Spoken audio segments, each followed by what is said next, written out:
everybody, and welcome once again to Disco Elysium.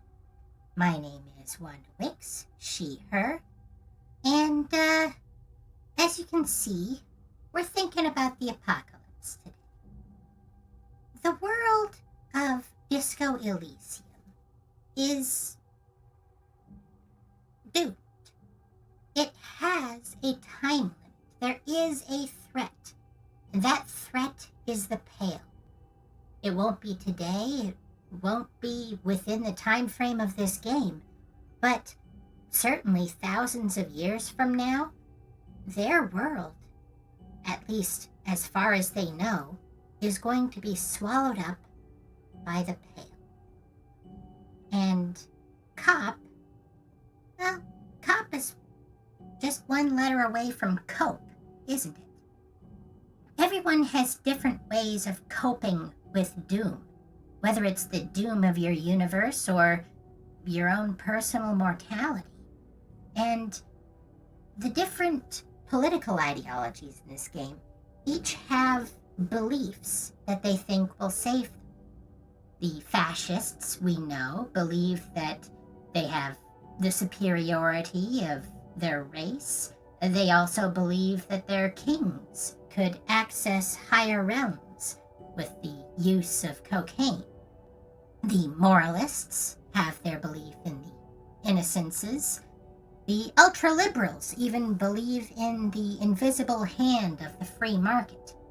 And the communards, well, we're gonna see what they believe in. And what's interesting is that all of these beliefs aren't necessarily wrong. We can tell because of Inland Empire and Shivers that there are, in fact, higher realms to which we can connect. The existence of the innocences is a matter of historical fact, and although Kim wasn't able to see it, we certainly saw the influence of money when we encountered the light-bending rich guy. There are lots of other things that people can believe in as well. Plaisance believes in her superstitions, but although we can choose to believe in any of the ideologies, the one thing that Harry believes in, the same thing that Kim believes in, is the RCM. They believe in the importance of helping people and helping Revachol. That's what gets them through the day. Although, as we shall see, it's not always a healthy thing. It was Harry's belief in the RCM that drove Dora away from him. He threw himself into his work, and as a result, had to take drugs not only to cope with the stress, but to be a better cop. And with lives on the line, who could blame him? But those drugs made him an unstable person, and his work made him not fun to be around. And, well, that's why things ended the way they did.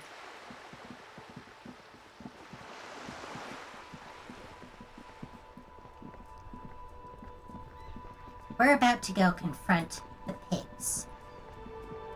And as we will see, the pigs believes in something.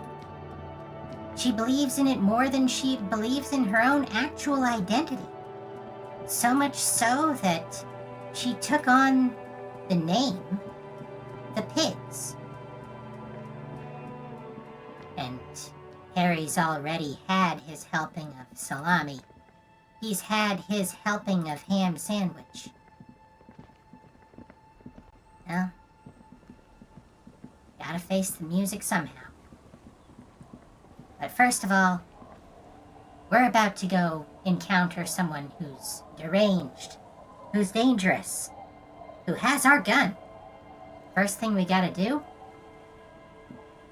Send Kim home. Don't want him cramping our style. It's getting cold. This late in the night. Time to call it a day. Good night, Kim. Good night, officer. We'll meet in front of the shack in the morning. Hopefully we will.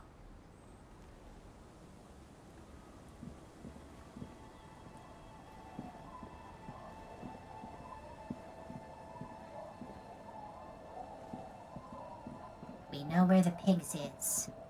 The fish market. Or she should be, anyway. There's always the possibility that I've messed something up.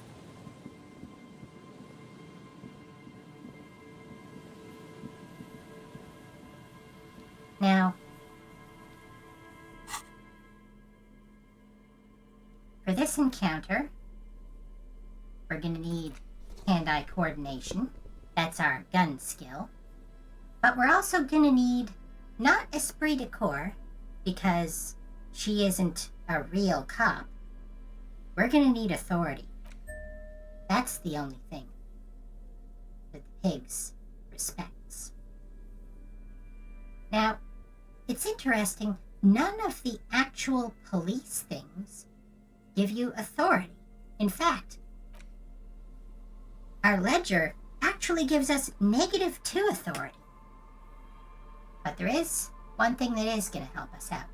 And interestingly enough, you'll note here, this boosts our psyche not by 1, but by 2. That's because this cop of the apocalypse thought, it doesn't advertise it, but it actually increases the benefit we get from certain drugs. Alright. Now the real challenge, can we actually use the darn thing? Come on.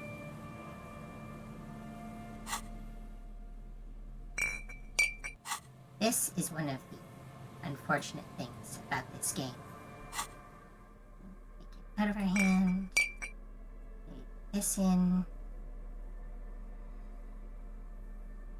Excuse me? Thank you.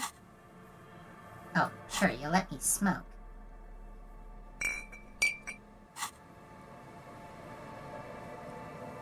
This is so annoying. Sorry about this.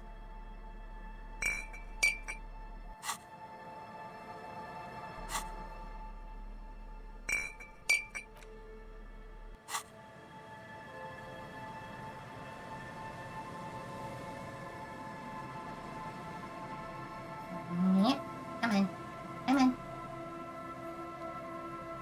You can't see it, but I'm having to be very careful. There we go. And because that gave us a +2, we're going to spend all of our points on this. We currently have no skill points.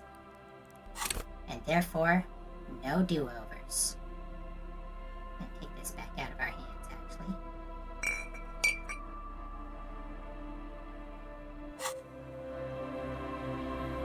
Time to face the music. And by the music, I mean silence. Blood drips from your knuckles to the sand. Drip, drip, drip.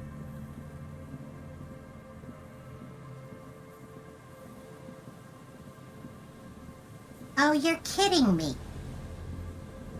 Is she seriously not here? Oh, I'm so disappointed. I had a whole thing lined up. It's because it's after midnight, isn't it? Oh, poopy. Well, that's the way the cookie crumbles. We'll have to try again next night. But for the time being, we're gonna go give drugs to a child. I was being all dramatic, too. I'm so annoyed.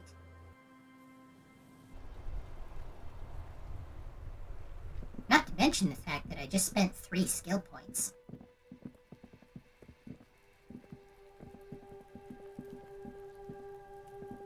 Hi, Kuno.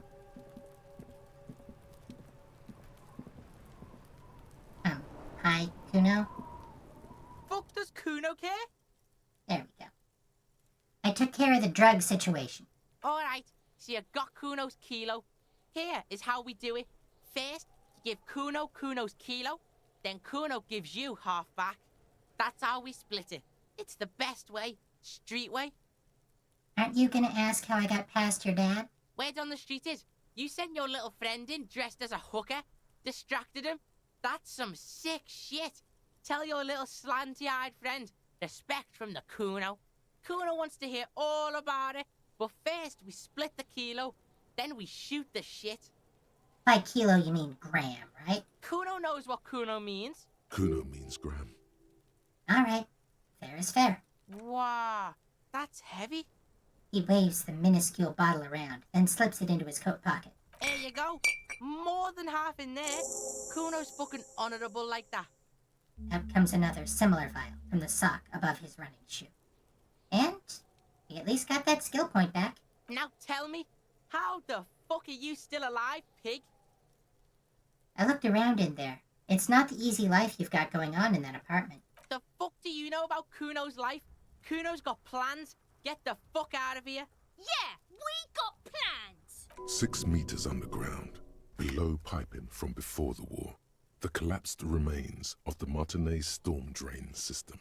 There are 2 stolen flashlights with piles of batteries next to them, beside 2 bedrolls, in the dark and opening into the lower tunnels.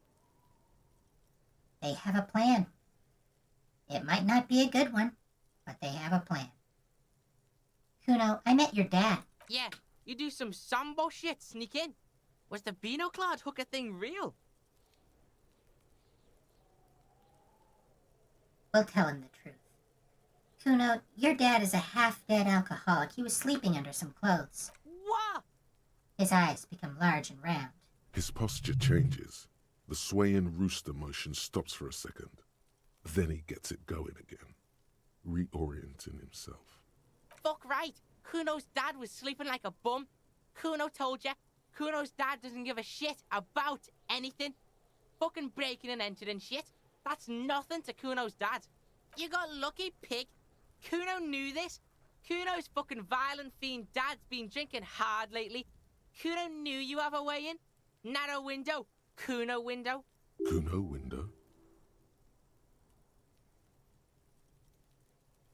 So our options are Kuno window? Come on, kid, just stop.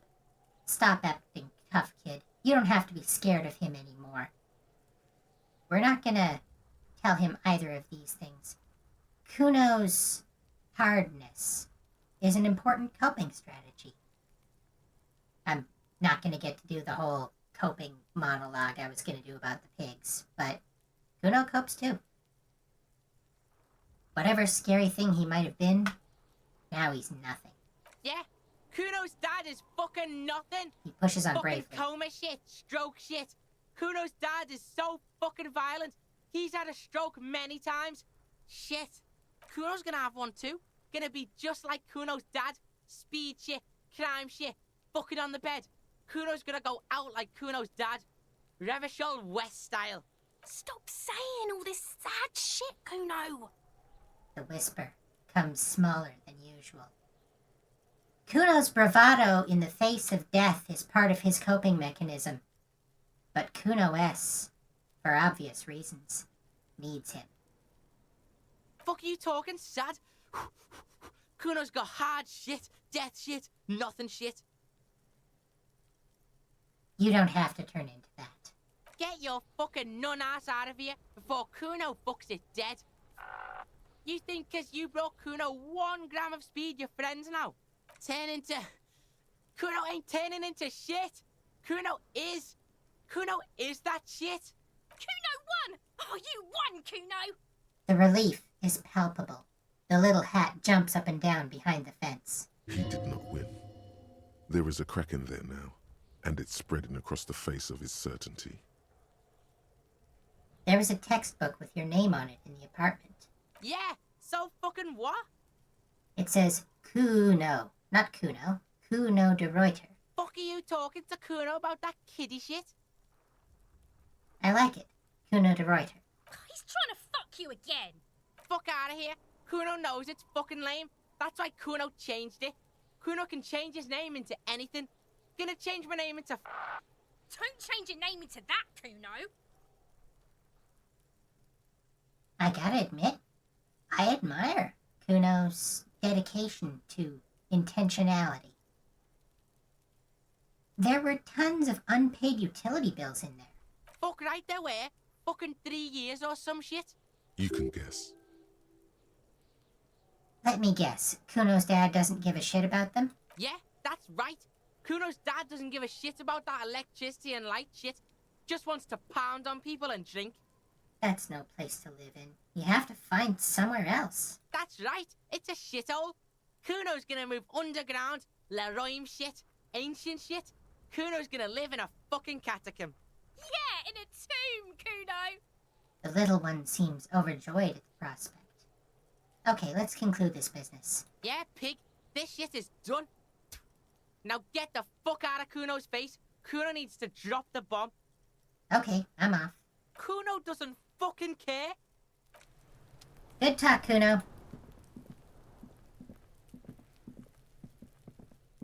Yeah, we took too long talking to the communists last week. Just in case. Might as well. Double check. Just in case there's some variable I can't see behind the scenes. And no, she's not here. That's a bummer.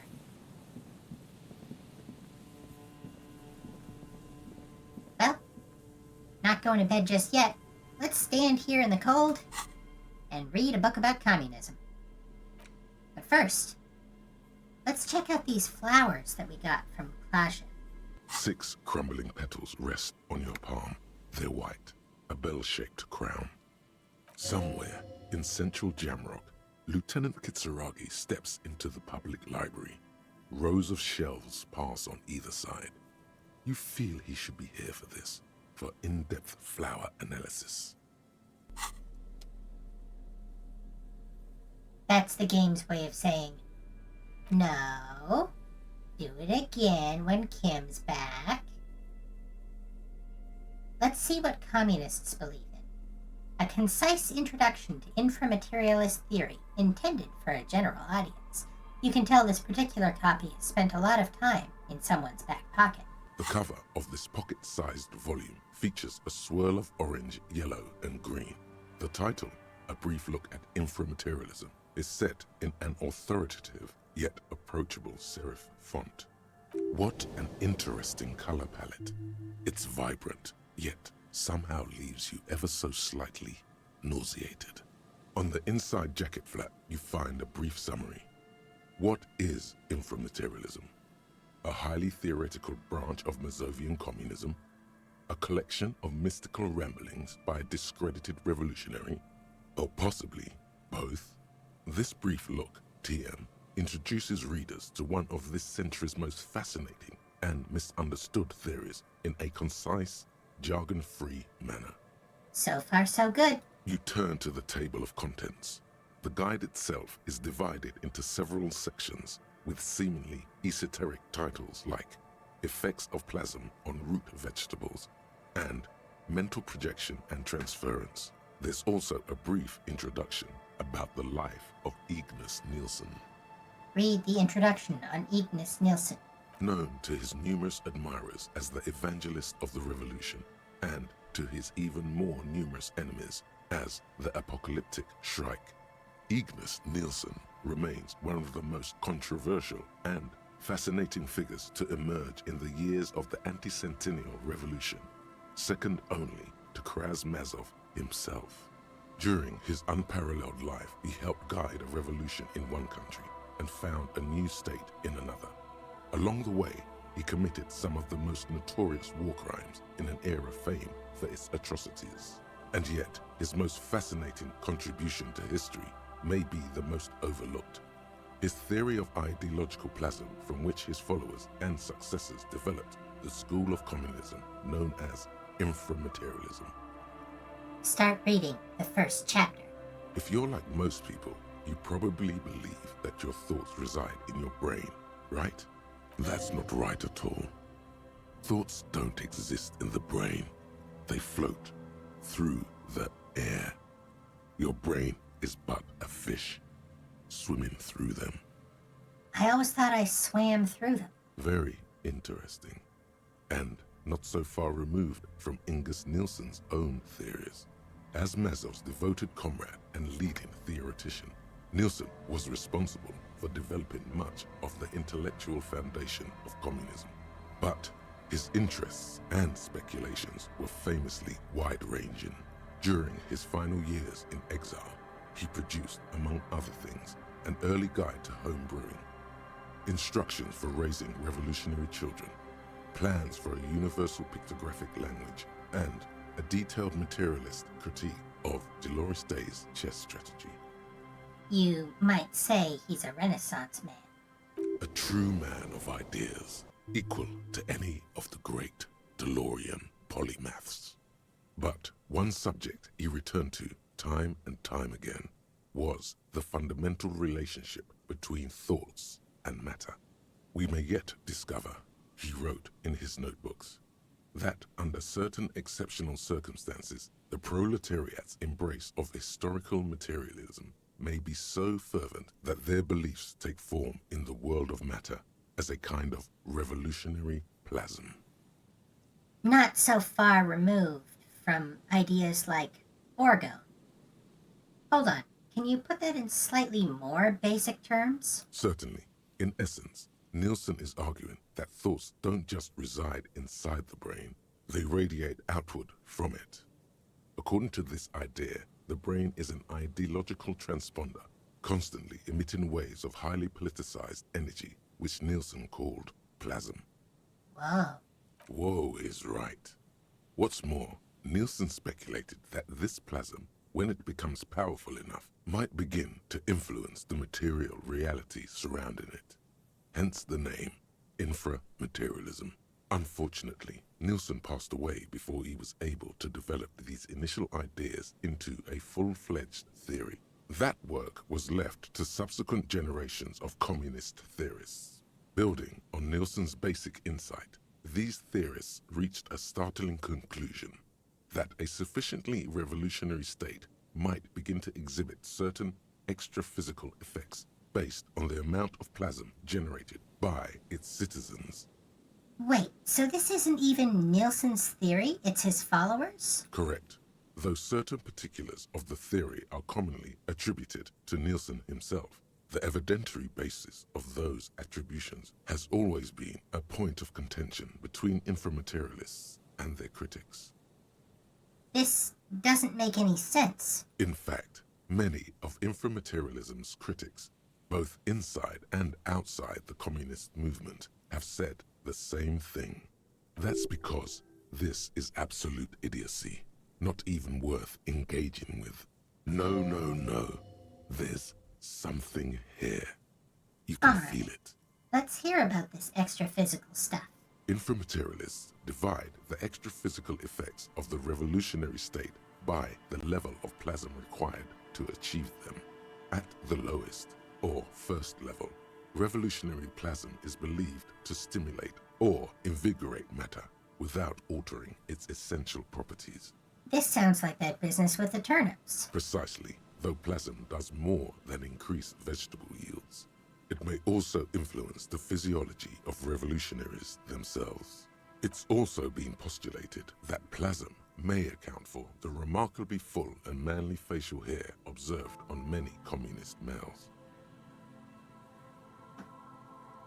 I am not generally one given to what's called horseshoe theory. The idea that if you go too far to the political right or to the political left, that you become an extremist in the same way. But I will note that all extremes of political ideology, for whatever reason, feel the need to stroke the male ego. Like so. Of course, inframaterialists argue that revolutionary plasm may stimulate human physiology in other ways as well. In fact, reports from the revolutionary period claim that the most radically devoted communards were able to engage in vigorous intercourse for up to 8 hours at a time. Yep. 8 hours? There's no way. Your equipment would be mashed to jelly. No wonder the communards couldn't shoot straight. They were too shagged out. Hyper-productive vegetables and ultra-horny communards are fine. But this theory hasn't quite gotten strange enough for you. And on that note, you feel like you've gotten the general idea of inframaterialism, enough to carry on a basic conversation at least. But if you'd like to go even deeper into some of the more speculative aspects of the theory, you could always read further. Of course you want to go deeper. What else are you here for? The book fits quite snugly into your palm. It would also fit comfortably into a jacket pocket. Keep reading. You flip forward a few pages until you come upon a chapter titled Mental Projection and Transference. When a community has achieved a sufficiently high degree of revolutionary fervor, inframaterialists believe that second-level effects may be observed. At this second level, certain hyper-revolutionary individuals may even develop the ability to extend their thoughts into material space and vice versa. Wait, does that mean that communists can read minds? According to inframaterialist theory, yes. Under suitably revolutionary conditions, that is. It's become something of a folk legend that during their final meeting, Nielsen and Mazov didn't speak a single word, preferring to sit in silence with their chamomile tea, reading one another's thoughts. That's strangely beautiful. One of the minor tragedies of the late revolutionary period is that few reliable accounts survive. Much of what we know of the communards' activities during this period come from memoirs and second-hand accounts, some only written down decades after the fact, and of dubious authenticity. So why do these effects only work for hyper-revolutionary communists? Because plasm has never been directly observed, the exact mechanism behind these effects remains entirely speculative. In other words, there's no evidence that any of this mind-reading stuff is real. Why are you getting hung up on mechanisms? Open your mind's aperture just a little wider. You're so close to true understanding. Inland Empire is always reaching out for something beyond reality. And we know Inland Empire has given us, the player, the occasional hint about things connected to your world. So, presumably, the other realms it's reaching out for also exist. You know, I'm going to take a moment and talk about Disney's Aladdin, if you don't mind. Consider that in the original version of Disney's Aladdin, Robin Williams, portraying the genie, did a bunch of impressions, as Robin Williams is wont to do. But he was doing impressions for the benefit of the audience watching the movie, not the benefit of Aladdin. Aladdin has no idea who Jack Nicholson or Groucho Marx are. As far as he knows, the genie is just being silly. And I think there's something similar going on here. Inland Empire is reaching out to the world of the game designers who made this game, but also reaching out in all directions and perhaps establishing genuine connections to other types of world that can and maybe should exist. I don't know. Idle speculation on my part. Anyway, where was I? Oh yes. If there's no evidence plasma exists, how can the theory be true? Most inframaterialists would argue that the inability of skeptics to detect plasm is simply evidence of their own insufficient revolutionary enthusiasm. There you have it, a perfectly unfalsifiable loop. The theory is impossible to disprove on its own grounds.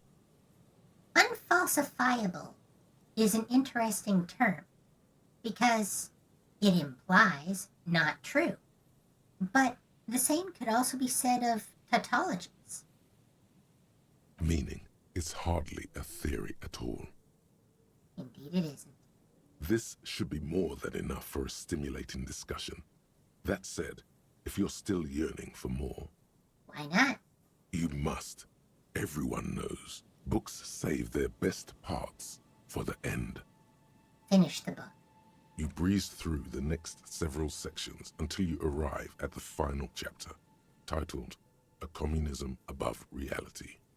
When a society's revolutionary fervor reaches the third and highest level, inframaterialist theoreticians have postulated that the laws of physics cease to be laws. Say it. You know you want to.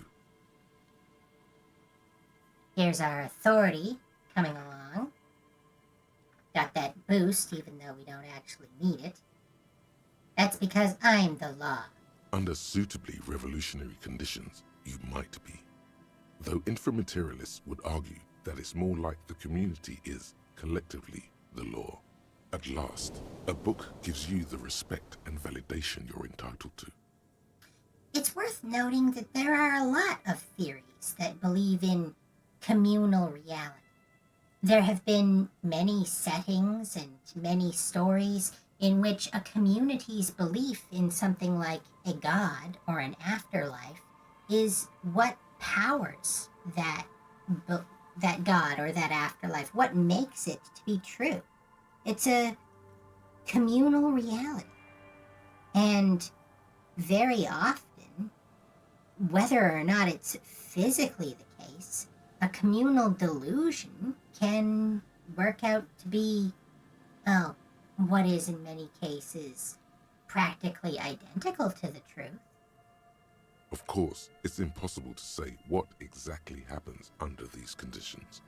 No known society has ever achieved the levels of revolutionary enthusiasm the theory seems to require. Some inframaterialists have even argued that it might require more plasm than humanity alone may be capable of producing. Wait, are there non-human sources of plasm? In the SRV, there have been attempts to organize certain species of aquatic mammals, as well as a few of the higher corvids. But, as of this writing, only human beings have demonstrated the intellectual capacity for revolutionary communism. Has anyone ever gotten close to reaching the third level? There are numerous stories from Samara involving bandits or fascist mercenaries being levitated by farmers from the most ideologically advanced communes.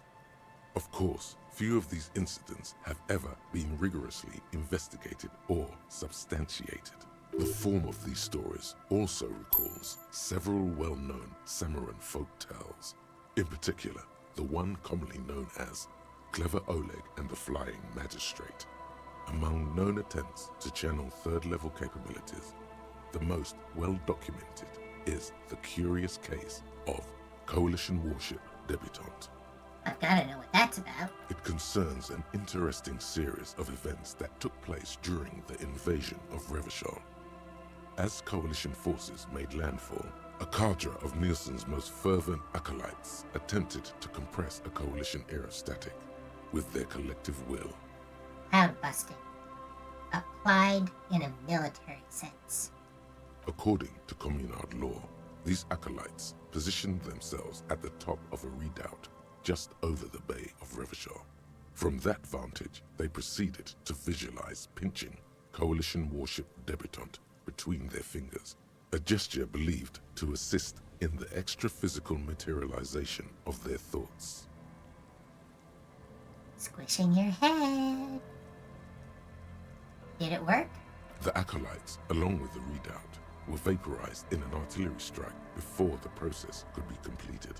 It's been said, though, that in the weeks following the battle, the captain of the Debutante noted an increase in incidents of crewmen striking their heads on unexpectedly low bulkheads. Of course, colorful anecdotes only scratch the surface of what inframaterialists believe may be possible in a truly third-level society. What would a third-level society even look like? Some have theorized that such a society would be fundamentally unrecognizable, lacking many of the institutions we typically take for granted in advanced societies, including organized governments, financial institutions, and law enforcement. Did that book just say there's no place for you in this future?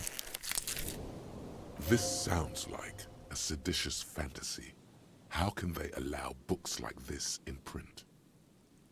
Very often, visions of the future can say, well, we don't know how it's going to work yet, but in the future, in the perfect utopia, we won't have this, we won't have that.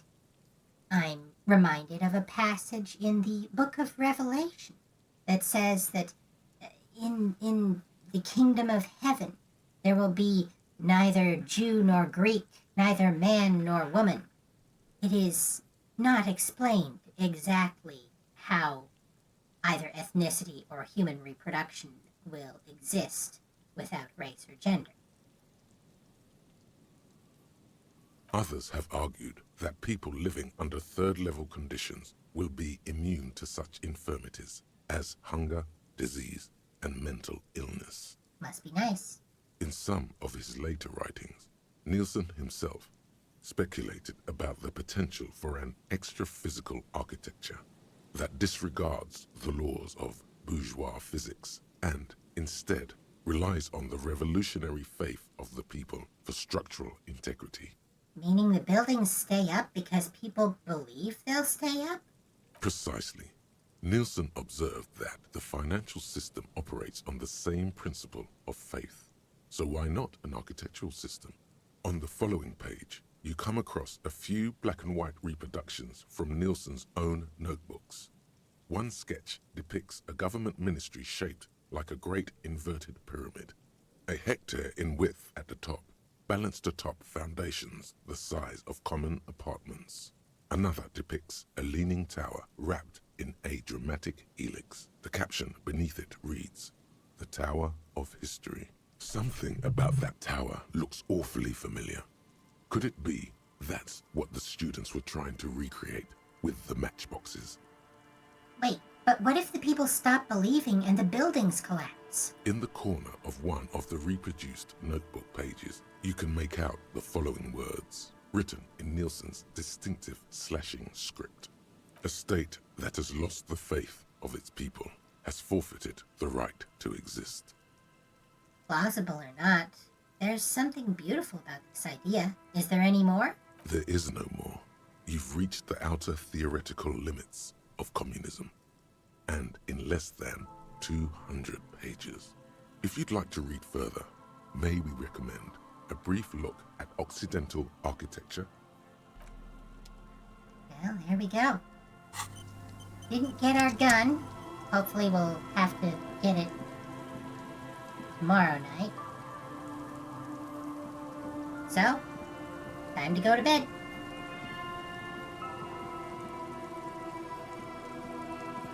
That's a real bummer. I was really hoping to show you guys the pigs. But I guess she goes to bed at midnight. Which is a good idea.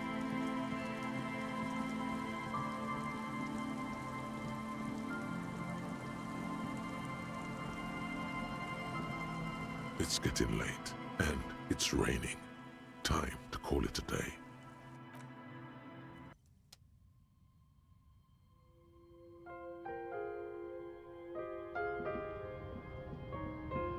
The bed is comforting, if a bit run down. Still, you've earned a rest. I think so. Go to sleep. The bed underneath you is soft, if lumpy. Waves wash the sand underneath the hut, then grow distant to your ear.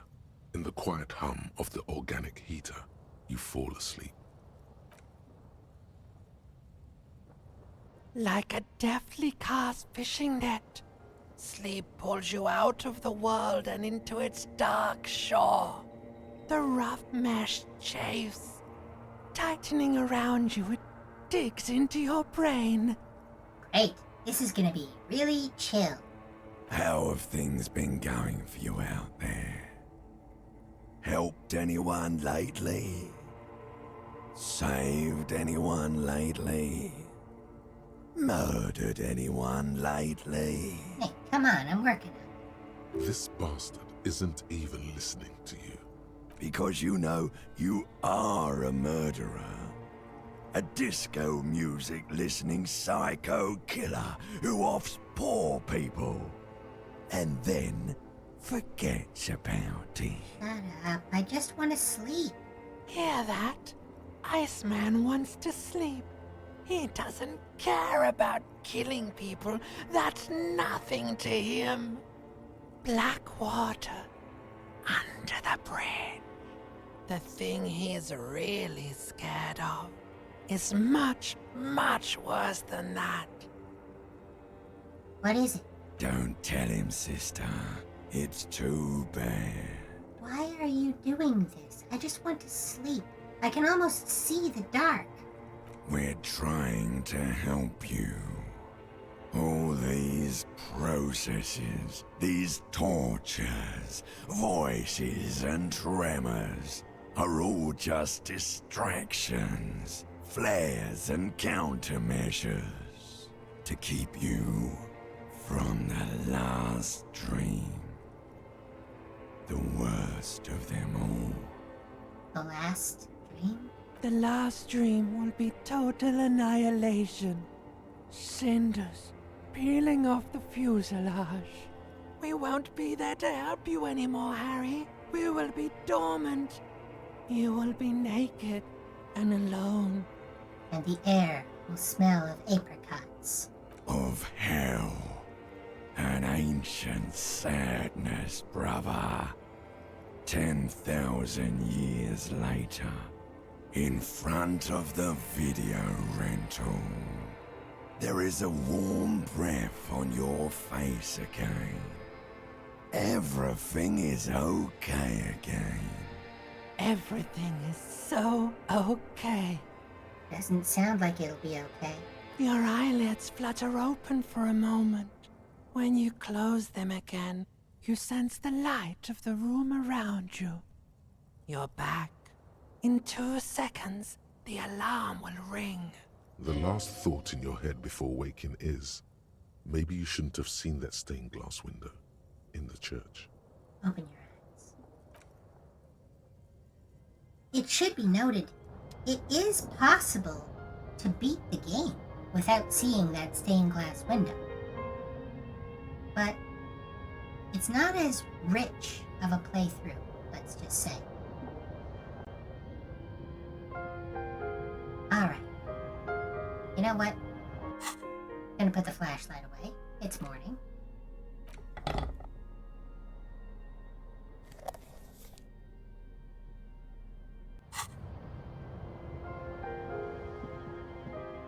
Let's go see Kim.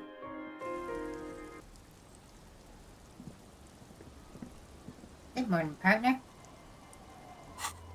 Let's go get that dice.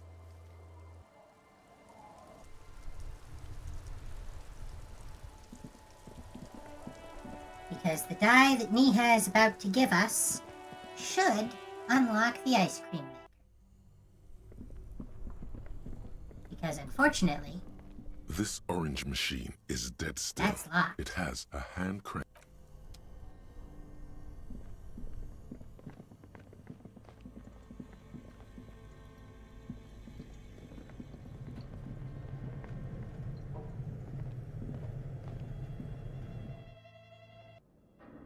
now as I have said, oh, right, I do need the flashlight.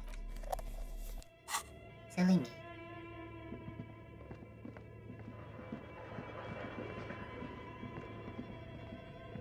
Now, as I have said, this is the one thing that I'm willing to save Scum. Oh, it's you again. Are you looking for a die? Why, yes, I came back to pick up my die. Very good. That will be 7 real for 1 custom die. Here you go. 1 universal die for Wirral Untethered. The dice maker opens her desk drawer and hands you a die.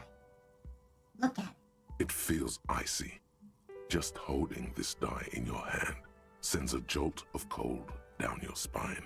Through the dark resin, you can make out a nugget of bone hewn from an alligator's jaw. Let's have a look at it. Standard anti-whirl die. We paid $7 for it, but we can only sell it for 70 cents. This standard 24-sided role-playing die can be used to get results for several dice. It's made of alligator jawbone cast in acrylic resin and embellished with frost motifs.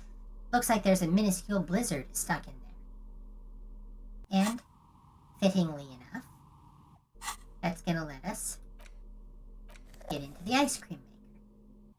Although I was pretty confident that we were going to be able to talk to the pigs, too. So, you know, take everything I say with a grain of salt, I suppose.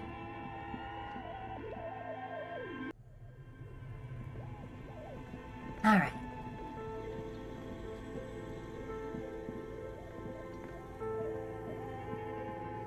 First things first, let's gear up. Physical instrument. We're going to want that.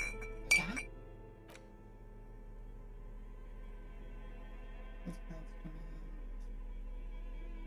T-shirt. Need Who Knows pants, which we're already wearing.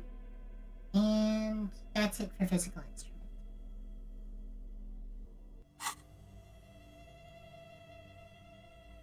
Let's sneak up on it.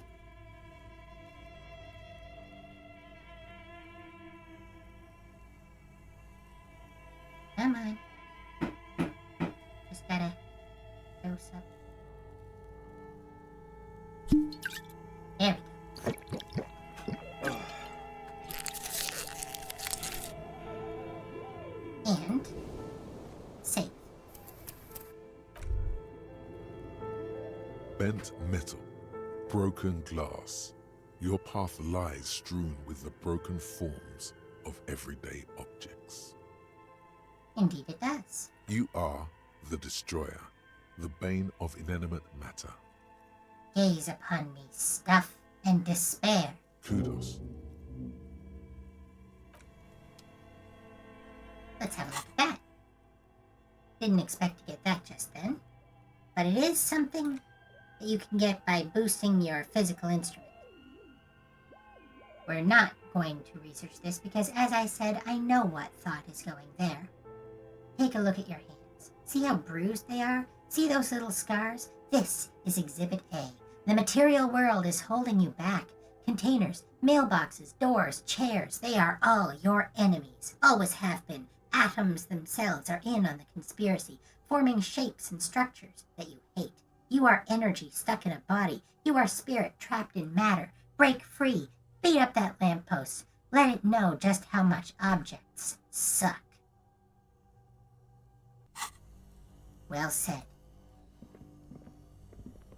Let's go do it. I hope. And it would help if I had the tool in my hand.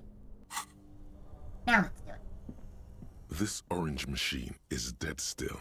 It has a hand-cranked ice cream churner and an electric freezer. The ice around it slowly melting. Okay, so we get the bonus because we got the appropriate die. We are currently under the effects of alcohol. We've got new pants that we didn't have the last time we tried this. Nevertheless, there's always a shot we fail this. And as I said, this is the one thing I'm willing to save, scum. Ice groans and howls under the strain of your giant Gewaltsund multi-tool until the lid cracks open. Darkness lies inside, but you can faintly make out an object, intricate and foreign, left there for a sub-zero beauty sleep, a filament memory with the words "off-site copy" written on its side. Take the filament memory. You gently lift the cube from its frosty bedding, careful not to damage it. We should take it back to Miss Lucan and Kilda as soon as possible. I'm not sure how well unused filaments tolerate room temperatures. Yes, but aren't you curious to know what's on the precious filament? There's a radio computer upstairs. Indeed. Let's go have a look for ourselves, shall we? And let's have a look at the filament. Off-site copy, filament memory. The cube-like crisscross of filaments feels oddly fragile in your hand, its intricate structure still cold to the touch. Silver tape on the side reads, off-site copy. Note, this filament contains information that can be read using a radio computer. Indeed it can. As I said several weeks ago, there is a mechanic where you turn the crank on the ice cream. And I do believe originally that was intended to destroy Tiles on the cube are still off-site smoldering, copy. casting the framework in a soft glow. Fluorescent play and print keys shine on the keyboard. But the devs took mercy on us, and this should work. Like a smooth draw, the filament slides into place. On the keyboard, the play key starts blinking. Press play. The speaker comes to life. Static seeps through the machine's planar magnetic driver. An old lady greets you. Her voice sounds 100 years old. Good morning. Fortress accident en rue de Saint-Ghislaine. This is East Insulindian Repeater Station 1. This is a human interface. A retired person sitting behind a switchboard somewhere. Please repeat. Is this the off-site copy? I might have a password for the off-site copy. Good. Please repeat the password. Afterlife, death. No, that's not it. Maybe it's the second part of the leitmotif you saw on the stained glass window. After death, life again. Good. I've unlocked the off-site copy. After ending the call, please press print to access the filament. Can do. Ka-ching. Fortress accident. Is there anything else I can do for you today? That's all for now. Thank you, and goodbye.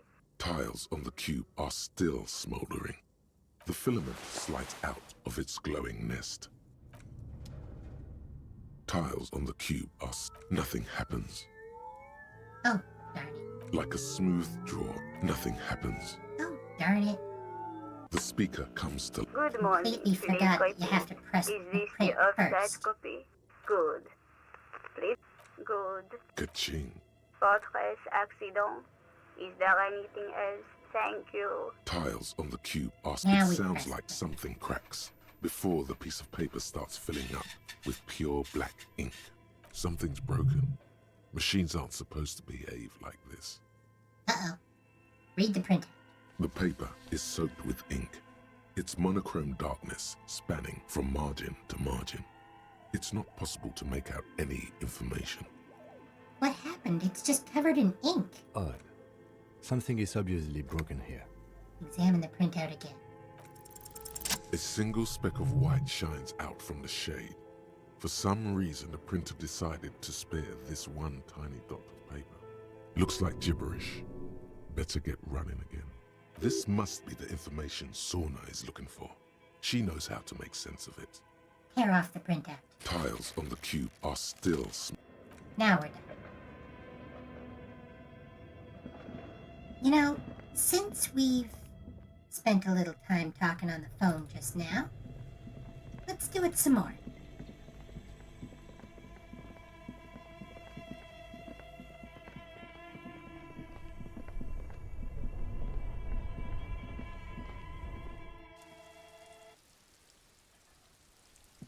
An old call box with a matrix of push buttons lists all the companies in the East Delta Commerce Center. East Delta Commerce Center? This must be the name of the doomed commercial area. Alright, that is locked. Fortunately, we just recently got a point. Let's level up our volition. An old call box. East Delta Commerce Center? This must be the name of the doomed you know what? commercial area. We do have one thing we can wear for volition. The tie. There we go. Might as well suit up. An old call box. East Delta Commerce Center? Here we go. This must be the name of the doom. Whatever she says, it can't hurt you. You're a different person now. Stronger, healthier, and... Now, you may recall, this is supposed to be Slipstream SCA, but they identified themselves as Tricentennial Electric. Alright, maybe not healthier, but it's a bonus that you've drunk so hard you can't remember any of your past relationships. Oblivion's the ace in your corner.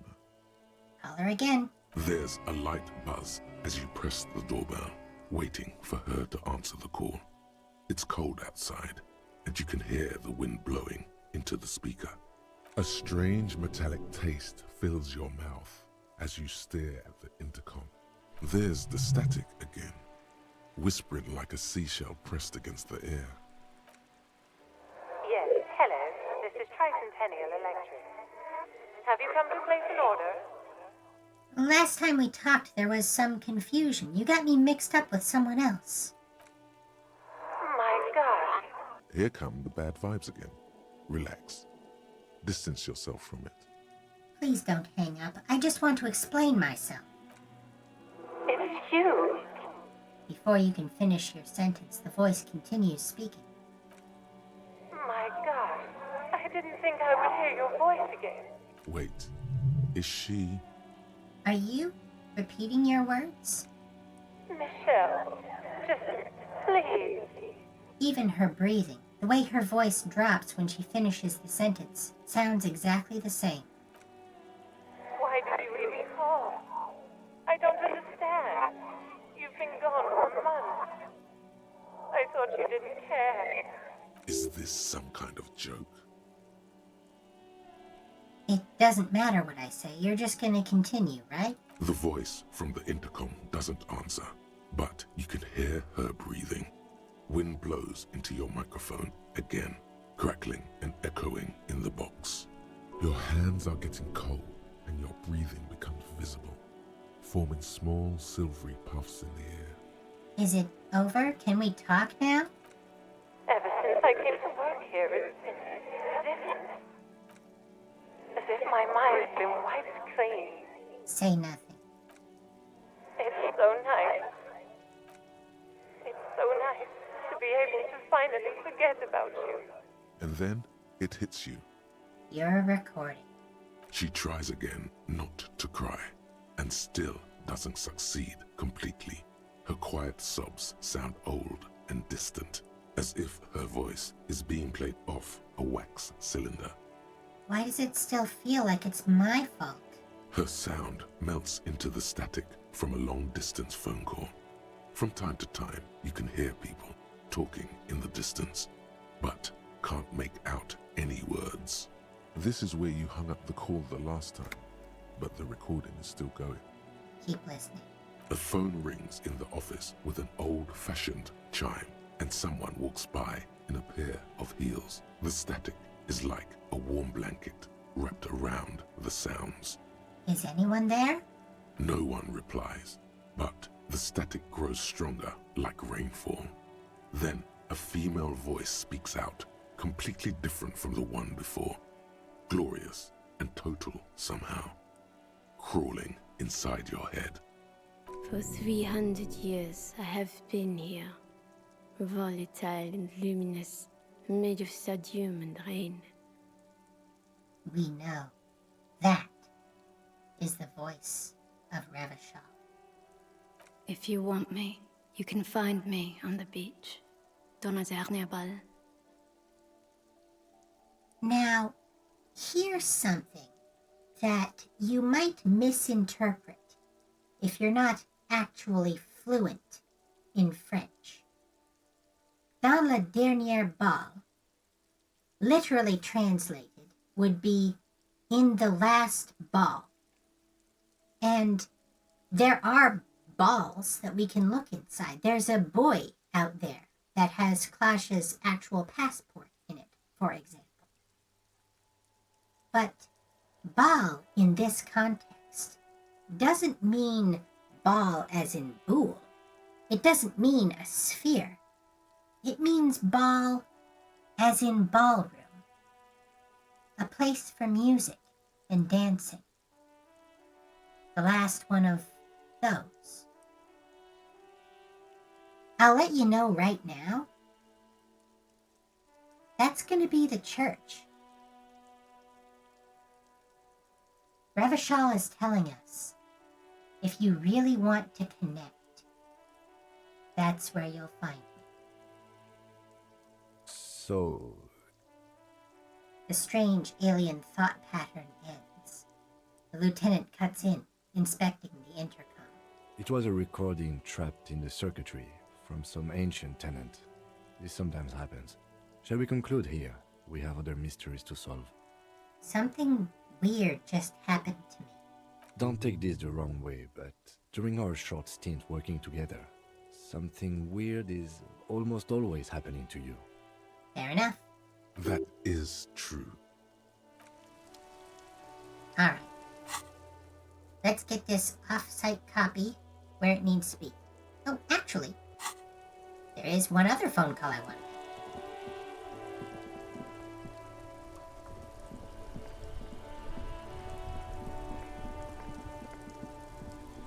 More information we can get, the better. Inside, you see a set of steering levers, a radio microphone, a pull-out toolbox, and the soft glow of the fuel preheater gauge. Pick up the radio again.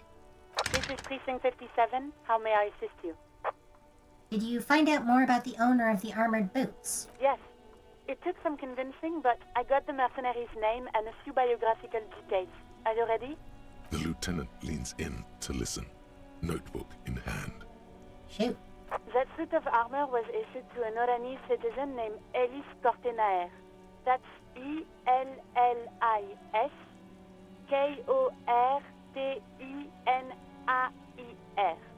Exact date of birth, unknown. He was signed into the Lelystad County Neonatal Care Unit on 28th of February, 09. This is worth noting. He called himself Lely, but his actual name is Ellis. And that last name, Kortenaer, we're going to see it somewhere else. Neonatal Care Unit? He was found as a newborn in a leaf compactor near an abandoned farm. He spent 4 months in the neonatal unit, survived apparently, and was assigned to a foster family at 2. According to Klasia, Lele said his real name wasn't really his. Perhaps that's because he was fostered. This is what the ICP knows about him. He was raised by foster parents, entered the Eastbrand Military Academy in Vredefort at 17, then served in the Oranese forces till he was honorably discharged in 41, just a year before the Seminese conflict. Then the armor followed him to Seminine, or at least I assume it did. And that's it. There are no records of his employment in Crenel, or any of its other incarnations, or him even entering Revachol. Wait, he was found in a leaf compactor? It's a garden tool used to press leaves into these cubes. It's a detail the hospital had, the only detail in these files. So I thought it would be good for you to know. It is. Thank you, Alice. Any information on his foster parents? None, officer. Sorry. So all we have to connect him to Crenel is the armor. Even that is a small miracle. These organizations usually double-check their inventory. Thank you, Alice. Great work. No problem, Lieutenant.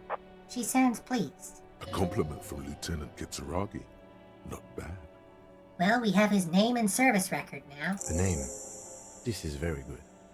Ellis Kortenaer. I'm glad the inquiry was helpful to your investigation, officer. Did you have any other questions? I'm done with the radio for now. 57's over and out. Her voice disappears into the void. In the cabin, you see a set. Alright. Now we're going to church.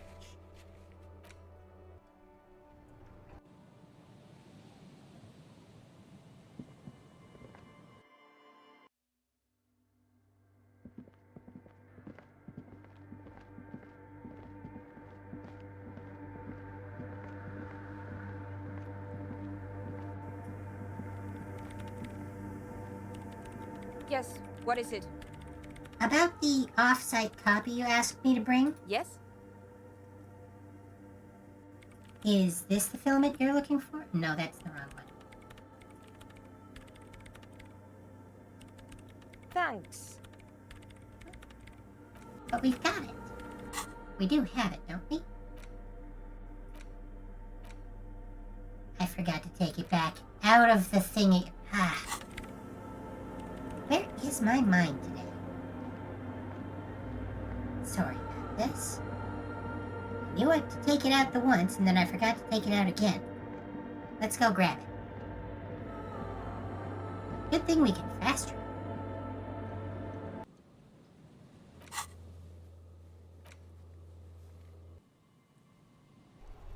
And it's a good thing I've still got the flashlight.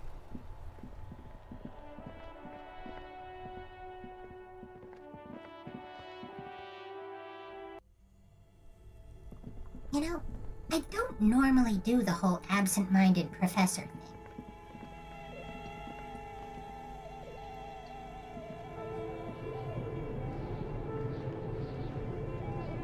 My mind is normally very present.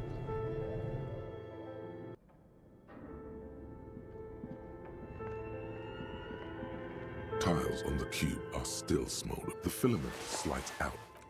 Alright.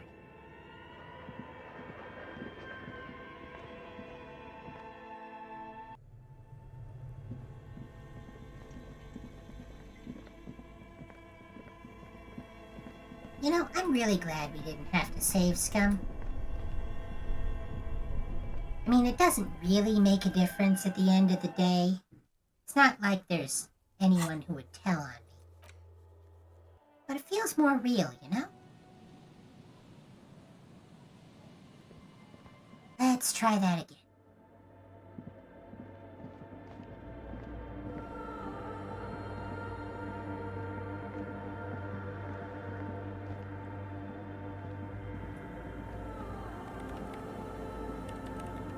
Yes, what is it? Yes? There we go. I brought you the filament. Thanks. Looks like it's the one. What's gonna happen now? Now I'm going to print it out to see what's left of it. She's already inserted the filament into the radio computer's core, ready to close the door. I'm not gonna tell her it's broken. What are you even hoping to find? I have a theory. Lintel was able to divine the location of the anomaly from this broken copy. I want to repeat their calculation, only this time with better equipment. Watch. What an intricate display of failure. The paper starts filling out with ink, soaking it in a gleaming blackness. Not a single line of data stands out. This is wrong. Machines shouldn't behave like that. It's the abyss staring back at you. Now what? Sona doesn't reply, her hands running over the printout. She's looking for something. For her morning star. Eyes scouring the millimeters. Here. I found it. It's that white dot, in the same place I saw it before when I printed it out. Hold on. She's behind the keyboard now, typing in some numbers that only she understands. The terminal beeps, and the light inside starts pulsing like a glowing heart. Can I do anything? Shh. Just give me a second. I'm almost... She clocks up her typing speed. I've never witnessed a programmer work before. Done. I've got it. I found the location of the anomaly. There's joy in her voice as she bumps her fist into air. You did it? You found the coordinates? I found the coordinates. She lets out a celebratory laugh. Great job. Oh my god, congratulations. Thank you. She yells back with a grin. So where is it? Where is your 2mm hole in the world? There. In the swallow. She points at the other end of the church, where a group of water bowls forms a ritualistic arch. Think you can help me again? Sure. I need you to go move those water bowls for me. I need to double-check my calculations. What an interesting proposition. Truly a task for the intellectuals, solving the puzzle of water bowls. I'll let you know right now, this is the game sort of tweaking your nose a little bit. Making fun of you almost. You'll see.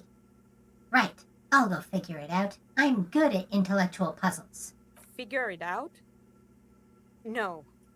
I don't need you to figure anything out. I've got a computer for that. She pats the mainframe. Just walk over to the circle and follow my instructions. Move the third bowl 2 centimeters to the left, and the fourth bowl 5 centimeters to the right. This should do the trick. What? She only wants you to follow instructions. Nothing intellectually stimulating. In this task, a child could do it. Yes, but you like moving things around. Moving things around is calming. Sure, no problem. Thanks. Right, I'll leave you work in peace now.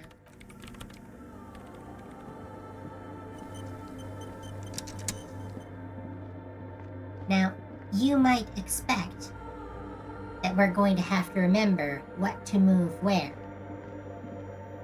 It's But even awfully this... silent again, as if someone turned off the entire world outside those walls.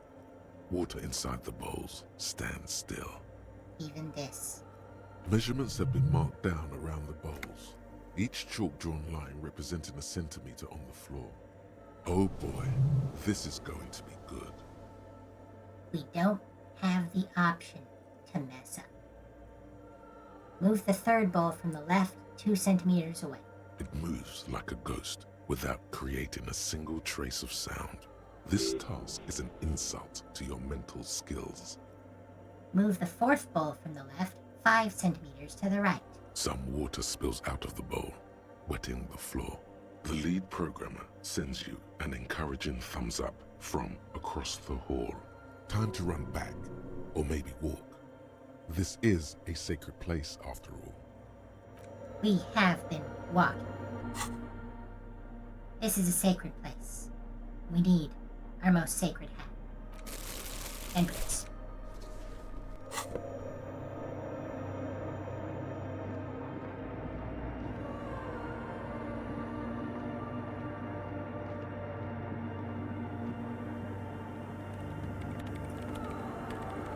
Yes, what is it? I have moved the bowls. It was mind-numbingly easy. What next? Great. Everything should be aligned now. She stops, biting into her chapped lip. What's wrong? Yeah, nothing. Now the only thing left to do is to unmute the headphones. If we got the location right, we should then be able to hear whatever sound this anomaly makes. Wait, why did you have your headphones on mute in the first place? Honestly, I'm a little scared. Isn't it just gonna be silence and nothing else? I don't know. That's what I'm scared of. I don't know. It could be anything. I mean, what sound does the nothing make? How can you even listen to something that doesn't exist?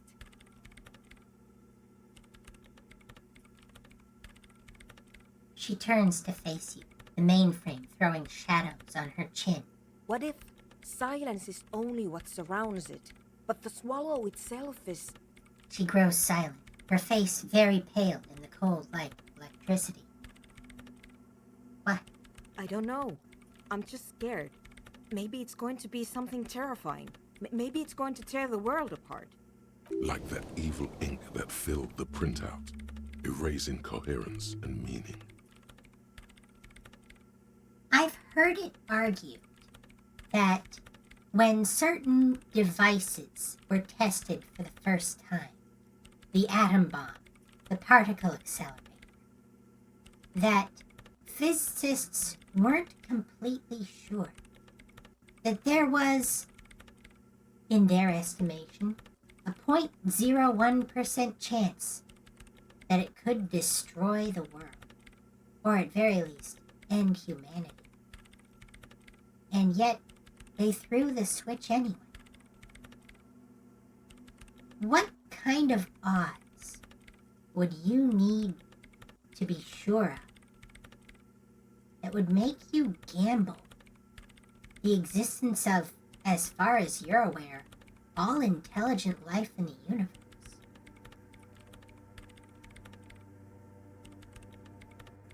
You're overthinking this. Let's be bold. Maybe. Maybe I'm just tired. Let's think about this logically. Why would nothing be terrifying if it's, well, nothing? Why assume that something that has no presence, existence, or qualities has to be terrifying? Because it reminds us of death. And we humans tend to think that death is pretty scary. Fair. Death is scary. You can't just start over again. Or can you? I mean, I did, but my brain was obliterated by a gravity generator that linked my consciousness to another reality. It's a whole thing. I've got a backstory. Anyway, it's scary, but we just have to face it. Yeah, you're right. Let's do it. She puts on her oversized headphones, ready to press unmute on the keyboard. The lieutenant takes a step back. And then, nothing. Nothing happens. As Sona Lokanen-Kilda presses unmute on her keyboard. Nothing but silence. You can hear some small animal cross the floor in the chancel. It's that quiet in the sanctuary. Say nothing. She doesn't talk. Her eyes closed and brows knitted together in a state of deep focus. One hand cupping the headphone. Well? Damn it. She lets out a loud sigh before tearing off her headphones. She's still avoiding your gaze. Come on, did you hear anything? No, of course not. Nothing happened. Let's move on. Despite her fear, she was hoping for something extraordinary to take place. What do you mean nothing happened? Did you find the swallow? No. She rests her face on her hands, massaging the forehead. No. My hypothesis was wrong. According to this, I should have heard something if I got the coordinates right. Like I said, silence is only what surrounds it. But this is just another failure. Silence sounds like silence. That's all it is.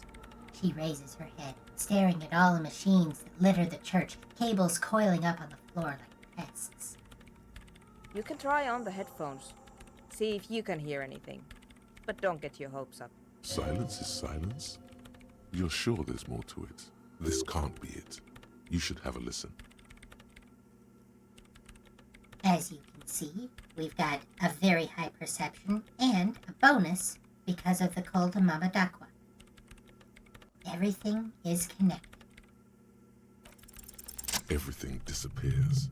You are draped in silence like a drowning man staring into his puny little headspace. And then the pressure changes. What does it mean? It feels like flying on an aerostatic, or when your ears pop, or like a subtle difference in the atmosphere, a weather change hanging in the air. What if the sound you're looking for is too low for you to hear it? Sona, what if we just need a better sound system? A better sound system? Alright, but where would we get one? Suddenly, a rhythmic beat permeates the walls, causing a small patch of decorative stucco to crumble onto the wooden floor. They should really allocate some renovation funds to this place, murmurs the lieutenant, inspecting the damage done to the arabesques. No. What they really should do is shut down the disco men for disturbing neighborhood peace. And here we go, tying it all together. Yes, but they could help with the speakers. Even though we know their monodynamic sound means that they only have one. You mean the speed freaks? She closes her eyes as more dance music invades the holy silence of the sanctuary. Of course, the speed freaks. They have a fantastic sound system. And you think they would help me? They would if you wouldn't mind them moving in with you. I guess I could live through a week or two of peaceful coexistence. Great, I'll go talk to them then. Sure, let me know how it goes. Thanks, officer. Huh? Indeed we shall.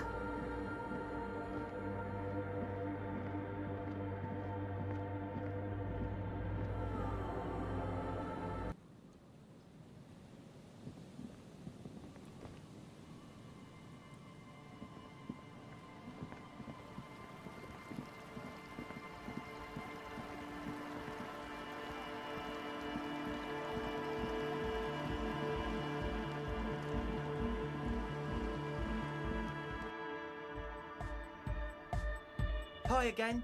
So, how are things going? He looks excited. The tips of his hair are sharp and white.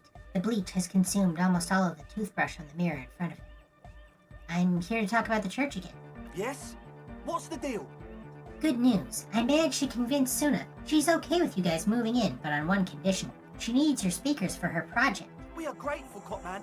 You're an augury of a new era of anodic dance music. The speed freak smiles, happier than he's ever been before. You're gonna have to share space for a couple of weeks until she gets her research finished. That's fine. We can manage. He grins, excited. And you're still sure about keeping our little side business, right? Oh, you mean the illegal drug lab? There will be no shady shenanigans in the church, only love and anodic dance music. Fine. We can make do. It's going to take us a bit to move our stuff inside. A couple of hours, maybe. Come check back later. Let's get moving. Andre waves the other speed freaks.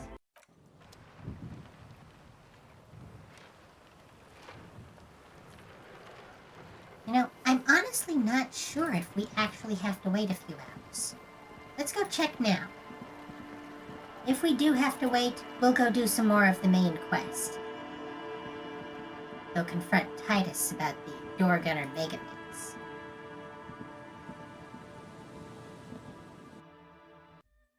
Oh, nope, they're set up now. Now let's put our flashlight. Yeah, it's all set up, man. Can you already imagine 1,000 people in here? 10,000! He waves his hands in an unbelievably laid, non-hardcore manner. Ecstatic vibrations, totally transcendent. And I've finished setting up the new compressor too. He looks at the imposing black box in the corner that's churning out the sound. Now the only thing left to do is the name of the club. Will you do the honors, detective? You might already be able to guess what I'm going to name. What do you propose as the name, Andre? The name. Everything I managed to come up with sounds just wrong. Andre's overthinking it. Yes, you should do it, detective. The speed freak, good yellow for the bee, signs. looking at you. Noid's right. You've helped us so much. It's the right thing to do. Estelle, what would you suggest as the name? How about something simple? Like the club? Too modern and too ironic. We don't want ironic. We want real. Real and true and beautiful. Like a morning after the rave. It's interesting that that's what he thinks of as real and true and beautiful. Egghead, you must have a lot of ideas. Yakukata! Yakukata! The place to be! Yeko Qatar, the zone of ecological catastrophe. That's too morbid, eh? Got anything else? Once again, as is often the case with Egghead, that's a scooter reference. They have a lyric that says, Siberia, the place to be. Even though they're not Russian. Hardcore! Hardcore to the mega! No, it has to be bigger than hardcore. Yes, it has to be even bigger than hardcore to the mega. It has to be bigger than the scene. Noid, give me your 2 cents on the issue. The amnesia. Like the... I can't remember the name of the club, Amnesia. Amnesia! It's not amnesia, guys. Zuna, do you have an opinion on this? I don't. Good. We have too many opinions anyway. Fair. Kim, how would you name the club? I wouldn't. I wouldn't build a club, and I wouldn't name it either. An underground place with no name? Sounds like something the Crabman would say. We're not going with anything the Crabman would say. Why not? The Crabman has ideas, Estelle. Ideas from another level of consciousness. I don't care. I don't like the Crabman, and I don't like his ideas. His ideas are spooky. Next, please. I think I've come up with a name. You have? Well, what's the name? Disco Elysium. Like that DeLorean word for the world, you mean? Elysium. But Disco Elysium? Isn't it wacky? Disco's kind of gone, isn't it? Forgotten. The past is the future, but the future is dead. No, it's beautiful. Beautiful and brave. Like we want it to be. And short. And memorable. It's settled then. Everyone welcome to Disco Elysium. A light beam washes over the dance floor, bathing it in violet blue. Andre breaks into frenzied dance-like motion to celebrate the name. Someone turns up the beat. What are you doing, Andre? I'm dancing! He performs yet another strange pattern of moves, but it doesn't look very cool or modern. Honestly, it looks kind of lame. That soft core gyrating is supposed to be dancing? We should talk about it. We should talk about your so-called dancing. Yes, my man! He jumps up and down with glee, his moves punctuated by the stroboscopic flash of the club lights. Talk? What is there to talk about if you can express yourself with moves? Audio waves thump against your ribcage.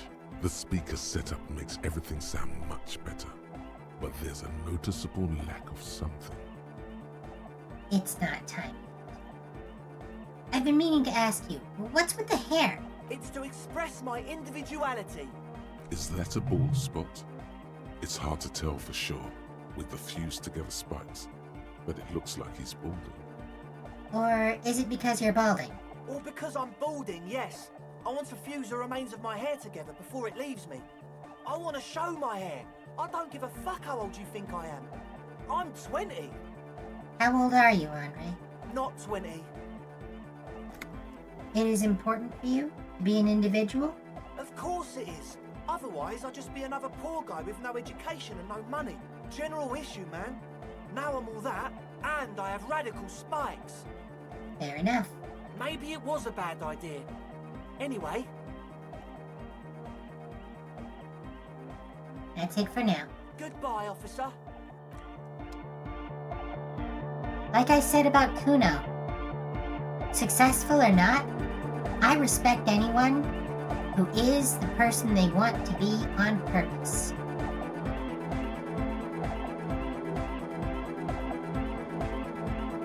Hey, Noid. You got us in, cop. I can't believe you got us in. He looks around the hall, examining the carpentry. Between you and me, I don't know if you've noticed this about me. I'm a little suspicious of authority. But you really came through for the hardcore underground. It's true, the separate Sync the Signs with Noid quest is just about giving him what he wants. Yes, you really came through for the hardcore underground. How come? He spreads his arms, looking around at the speed freaks setting up shop. Andre is busy cutting some slightly less lame, but still quite ungainly shapes on the church floor, sweating profusely. Estelle using her contact mic to listen to a tree underwater. The one with the large head is blasting the dance track on repeat, while the stained glass window behind him is rattling from the bass. Sire, the tent. 'Twas a security risk. And in here, sanctuary. 'Twas only noble of you. Better here than in that tent. It wasn't safe. Okay. The lieutenant keeps it laconic. Noid, what do you think about the church? It's a miracle of carpentry. Dead bodies carved into total shapes. Now it can be something more. He rubs his hands together. How old do you think this church is? Over 300 years? That's right. The first settlers built it, plus 6 more like it, on the coast here. Was one of the first things they did. Must have been really scared of something, but I understand. Now, as I said, remember the sevenfold sun miracle. The idea that the settlers from Ubisunt, a peninsula that is being claimed by the Pale as we speak, which is why it's the only place in this world that has a question mark in its name, they were the first to come here. They saw something in the sky, and they built 7 churches. And this church, coincidentally, happens to have the swallow, the 2-millimeter hole in the world, right up at the top of its spire. A very, very tall spire, built up and around something in midair. Alone on an uninhabited archipelago, forced to face themselves and nature. Pre-industrial quantities of solitude. You see, perhaps something more fundamental. I love that phrase, pre-industrial quantities of solitude. It's also worth noting that the Seminese, who are native to this Isola, never settled on Lakayu. They came up, but they didn't stay. That's why Revachol was able to expand into the world-defining and controlling power that it was. They had a whole continent worth of fertile land that they could just take. No natives that needed to be oppressed or taken care of. What scared off the Seminese? And what was it that the initial settlers built these churches to contain? He means something paranatural. He must... I would want to build a safe place for myself and my own as well. His voice echoes in the wooden cavern of the church. What style is this church built in? A cop who's into building critique. Okay then, this is folk DeLoreanism. Lawmonger, huh? It's a subset of early DeLorean architecture. I'm not just a cop, I'm an art cop. Art of core. He nods appreciatively. And what is DeLorean architecture like? Total. Everything between an ancient concrete cathedral and a glass cube is DeLoreanism. This is just an homespun version of it.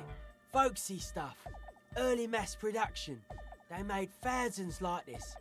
Does that help you out? What would a DeLorean building look like? Like that woman there. Vertical, thin, white, a false image of grandeur. The source of the system is up there. You're at the bottom. They really dug that power vertical. Around the world, in many different belief systems and cultures, there are spires, tall buildings pointing up, often with a crescent moon or a cross or some other sort of symbol at the top, to say to the people down below, look up, here's something important. Like to show off large and intricate structures, arches, spires, put you down with them. They were really into painting everything white too. Virginal shit, you know. Married shit. Virtue and tyranny.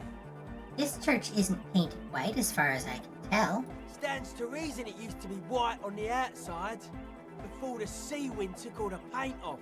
Year after year, flake after flake, whitewashed clean, then covered in green moss.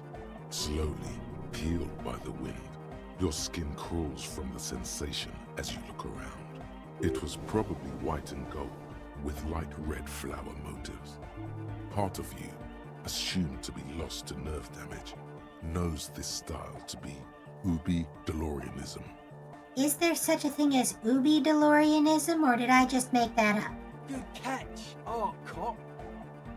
The herdsmen of the Ubi Sun Islands came here on the first boats. Their flowery version of DeLoreanism could be what we're standing in. The Ubi are known for their partiality to socialism and sheep. They come from an island called Ubi Suunt, drifting in the Pale off the coast of Vespa.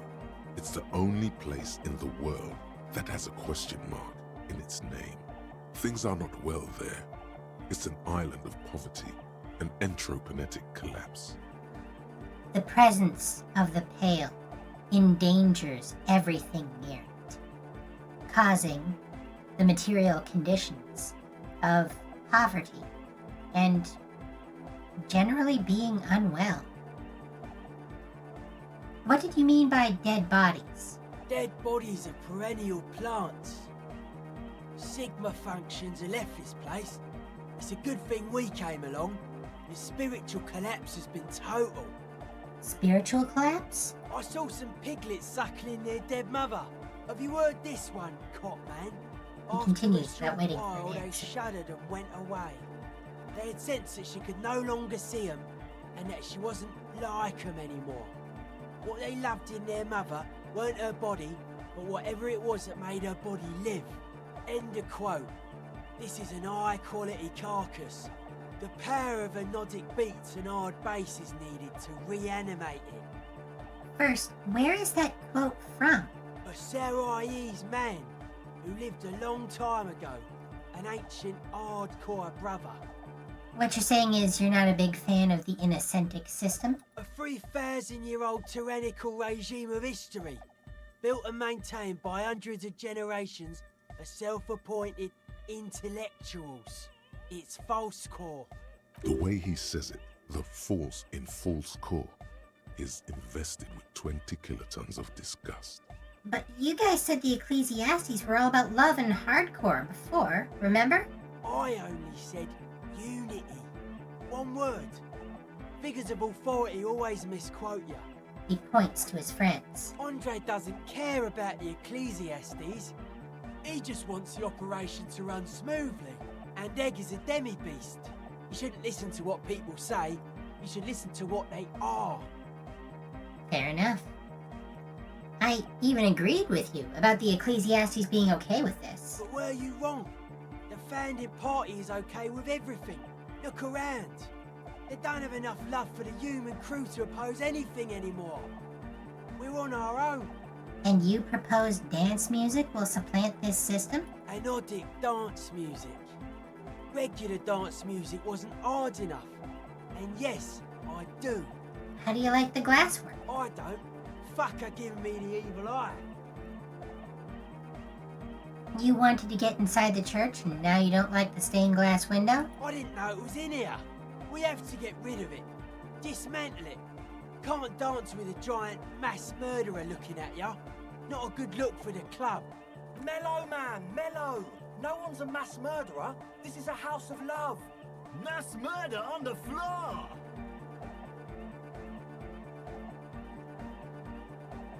We've got a lot of options here. But she's the innocence of humanism. Humanism seems to be a pretty big deal around here. But she's pretty. Yeah, but like, who isn't accused of being a mass murderer these days? The resettlement programs were totally okay. I'm a big fan of resettlement programs for some reason. I do feel there is something terrifying about her. Isn't she supposed to be an embodiment of the world spirit? Would you say she was, human? Or, yeah, I'm done talking about her. I don't want to think about her anymore.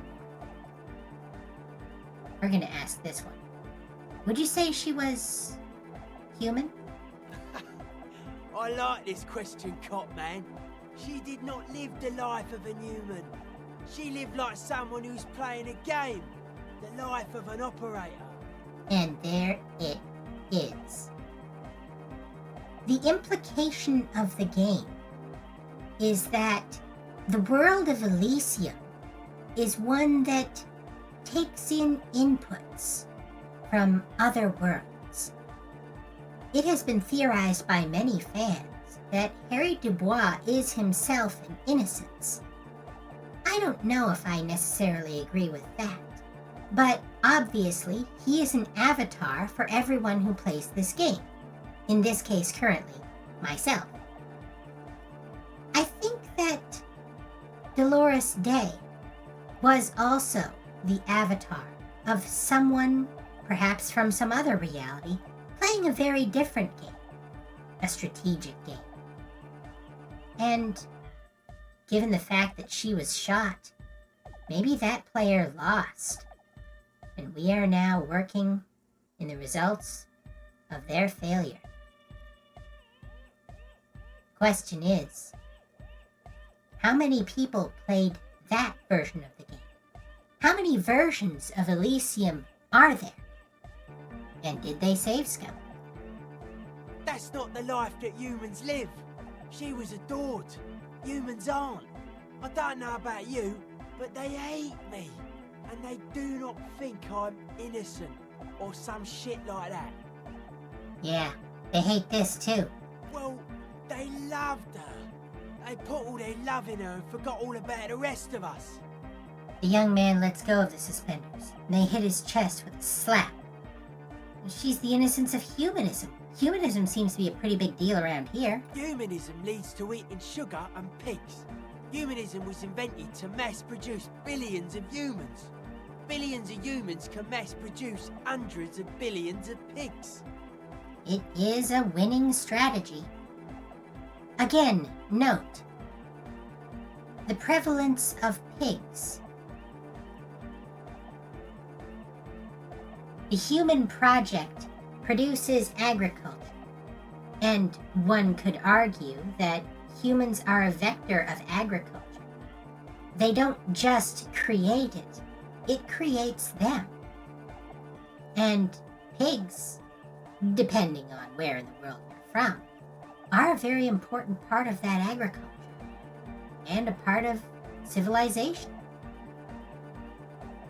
Consider the first hominid to ever have the idea that a seed grows into another version of the same plant. That's a discovery.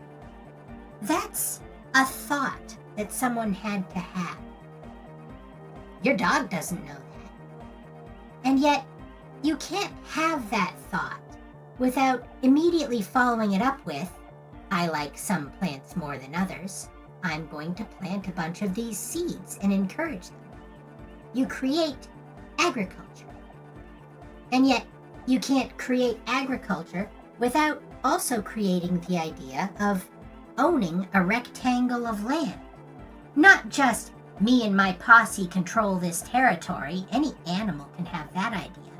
I'm talking about the civilization-defining idea of this rectangle of dirt is special because I did something to it that you can't see. So don't step on it or I'll kill you. That is a uniquely human idea. And then, immediately following that, you have the idea of, well, it's not hunting that's exciting. It's not gathering that tingles the dopamine receptors. You have to do a bunch of work and then wait. It's hard. And it's boring. I wonder if I could get someone else to do it for me. And also, you have the idea of investment. Not just a dog burying the bone so they can dig it up later, but burying a seed so that you can get 10, 100 more of it later down the line.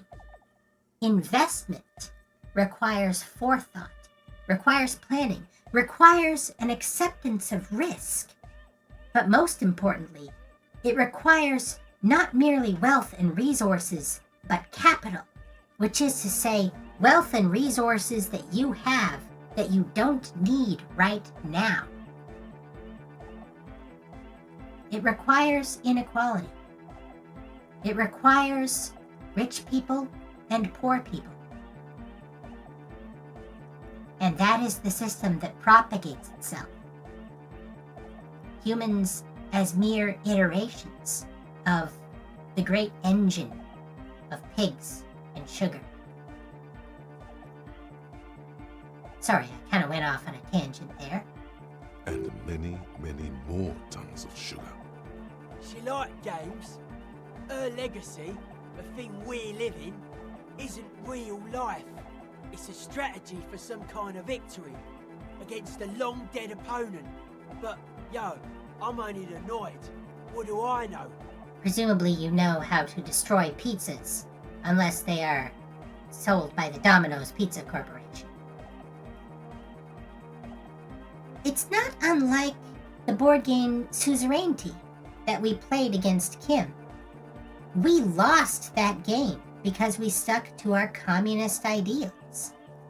Favoring humans is not always necessarily a winning strategy for propagating humans. I do feel there is something terrifying about her. There is. She is a party repellent and must be taken down before we can begin partying in here. Keep it. Keep the beautiful sharp shards. Keep her long face and her hair. The speed freak's eyes narrow with suspicion, as if he's looking at a man possessed. It's not coming down. People are gonna love it. It'll be like our thing. Plus it keeps the cold and the rain out. Isn't she supposed to be an embodiment of the world spirit? The world spirit does not have a body. It has organs.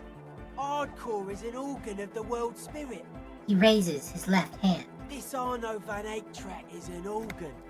The carpentry and glass cutting that built this house are also organs. She's a thief, if you ask me. An organ thief. All innocences are. Yeah, I'm done talking about her. I don't want to think about her anymore. What a strange choice of words. Caustic, overflowing with negativity. That can't be healthy. What's happening here? Why do you keep coming back to this window? Nothing. Everything's okay. But it isn't. And you shouldn't come back to this anymore. This should be the last time. Stop talking about that damn window, please. It doesn't really take much for us to understand that Harry is conflating Dolores Day with his ex-wife, Dora. He's fascinated. He's drawn to it. He can't keep himself away, no matter how much it hurts. There's something there that he's always going to keep trying to get back. Anyway, how are you settling in? Hard to say, Cop Man. Signs in here are distinctly wild. Gonna take a while before everything's properly synced. I did get to talk to the Crabman, though. You mean Tiago? Anyway, he's been giving me kind of a psychic rundown of this place. Dude's seen some crazy shit, but he's actually a lot like us. You mean all his mother's love stuff isn't too spooky for you? Have you been listening to what Egg's been saying? Love is hardcore, man. And the mother's love is the hardest core of all. The man picks up on stuff. And he knows a lot about the church. I got a lot to learn from him. Good thing you didn't squash him. We know that Tiago is a follower of silence, of the void. Much like the Pale Driver, he embraces oblivion. Noid opposes a restrictive state, it's true, but he has allowed that to drag him towards the true enemy, the apocalypse. What did Tiago tell you about the church? The Crabman's been lurking here for a while. He's experienced things. Things that give off bad signs. As far as we can tell, the Ubies built this place about 320 years ago as a sarcophagus. What's it for? Encasement, confinement, of something they were afraid of. Something new and unheard of on the Isla.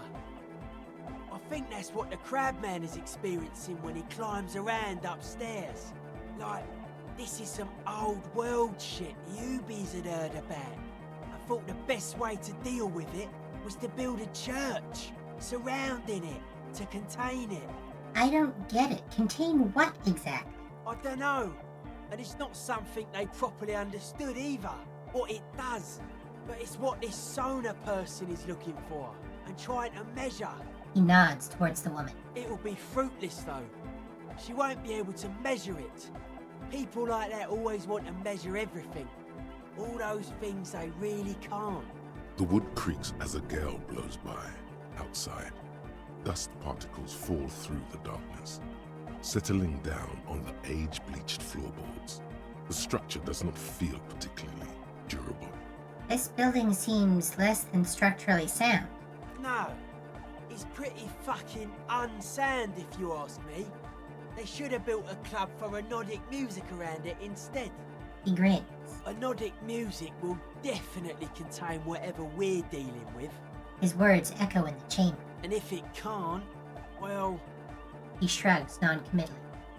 What makes you think Suna's going to fail? Seems to be the trend around here, doesn't it? You can't measure shit like this. It's not like... substance. I found a doomed commercial area in Martinez proper. Maybe it's the same thing the Ubies were trying to contain. Like a concentric ring spreading out. The struggling villages. And that is what caused the communards to fail in defending the beachhead. Yeah, a lot of failure has gone down around here. You think there's any merit to the theory? I don't know. Maybe, maybe not. It's not a thing we can answer, cop man. Even I have limits.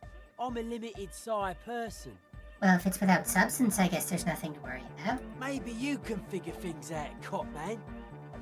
I think we got on a good level here. The signs are syncing up well.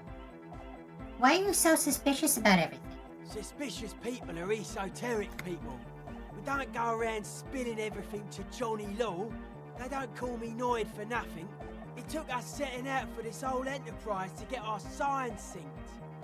Why are you called Noid anyway? It's short for paranoid. May I ask why? What good is being suspicious? A reasonable question. Say I get hurt. I want to make sure it never happens again. So I analyse the situation. Exercise caution. Caution is suspicion. What are you suspicious of? It'd be easier to list stuff I'm not suspicious of. I'm not suspicious of sound and colour. Mechanics and chemistry also have a trueness about them. Most anything else deceives. Wants to steal your life away. This is a good, dangerous line of questioning. You should prod him on. And what are the most suspicious things? I don't have a top 10 list of things I'm most suspicious of, but if I had one, the left-right complex would be number 1. Number 2 would be their sole accomplishment, the pig-wheat paradigm. Something is off here. You feel like it should be the other way around. Don't you mean the left-right paradigm and the pig-wheat complex? No. Politics is an inert complex of daily corruption and inane think pieces. The real paradigm is economic, and it concerns pig and wheat. This is where the innovation happens. It's only a theory. I suspect they're breeding a pig-wheat hybrid. Probably in Brad. Tell me more about the left-right business. I prefer not to. Both ask the wrong questions. Any spark of light from either one is accidental. Their combined movement's only concern is producing enough pig and wheat for everyone. The end goal of humanity. The original mistake was assuming that words have more being than bodies. That's what led us astray. Far from our true lives, but we may yet find a way back. Whatever this true life is, you feel it's the real centerpiece of this mythology. What's suspicious about the production of pork and wheat? It's our only shit. We should make better use of not being animals or cereal grain ourselves. What's bad about cereal grain? Having enough food should be a precursor for greater things. Yes, having food is means to an end. But the left never talks about the end, only the means. Caps are likewise suckers, constantly sleepless in worry. Does this mean you're mentally ill? Mental illness is a term the powers use to homogenise people. I think I don't reach mental illness. I am merely politically ill, a suspicious element. Well, that was certainly stimulating. I want to ask you about something else now. His eyes flicker. You mentioned true life. What would that be like? A life is true if it's free from fear, an eternal division among oneself. And others, mankind has seeds of greatness in it. A germinal will come, a return to trueness. It will be hardcore. How would you go about returning to this true life? Beats and bright lights to shatter falsehoods. Nerve impulses for the collective body. We are very much alike in basic structure. An hard enough beat would awaken everyone to a truer calling. In unity. Just like that. The speed freak is right in your face. His eyes burning. His comrades look on worriedly. Rejection of the right-left axis. Emphasis on unity. Appreciation of some primordial mode of being. What does that remind you of? Sort of like fascism, then? Nationalism, militarism, racism, an emphasis on a leader character are totally absent in hardcore. The words echo through the church majestically. Fair enough, just making an observation. He picks up a wrench and scratches his head with it, unaroused by fascism. So you're advocating a noise-based society? Many non-Occidental cultures share a beat at their art. Thus, they are closer to true hardcore life. There's just never been enough of them, and they had to rely on some extremely basic percussion. Lord of the Western Plain, it is really happening right here. The migrants are contaminating our youth. We're not going to go fascist on this. No need to get overexcited about it right now. Where were you? Conjuring terrible visions of the future, which you apparently don't care for. You keep mentioning hardcore. What does it mean to you? Utmost dedication. Thoughts from the spinal cord is a potent superlative as well. The term also signifies certain varieties of pornography that depict penetration, just so you know. Egghead usually has a better concept of the hardcore. He just really likes saying hardcore. Hardcore! His friend shouts from behind his mix table with a smile surpassing your own in wideness, a total moon face, and eyes full of naive wonderment. The term hardcore also denotes a strain of pornography that depicts penetration. Did you know that? That's a pretty hardcore coincidence, don't you think? Yeah! Let's change the subject. Oh yeah, sure thing.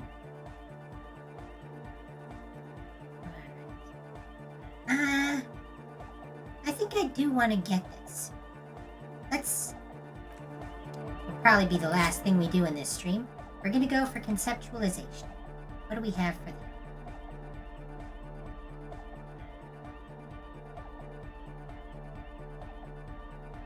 I believe. Yep. Shirt. Anything else?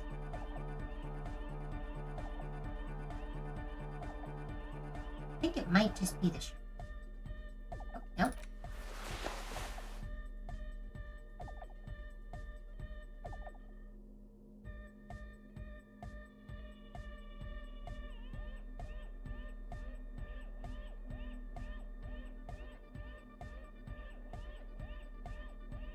Okay, shirt and jacket.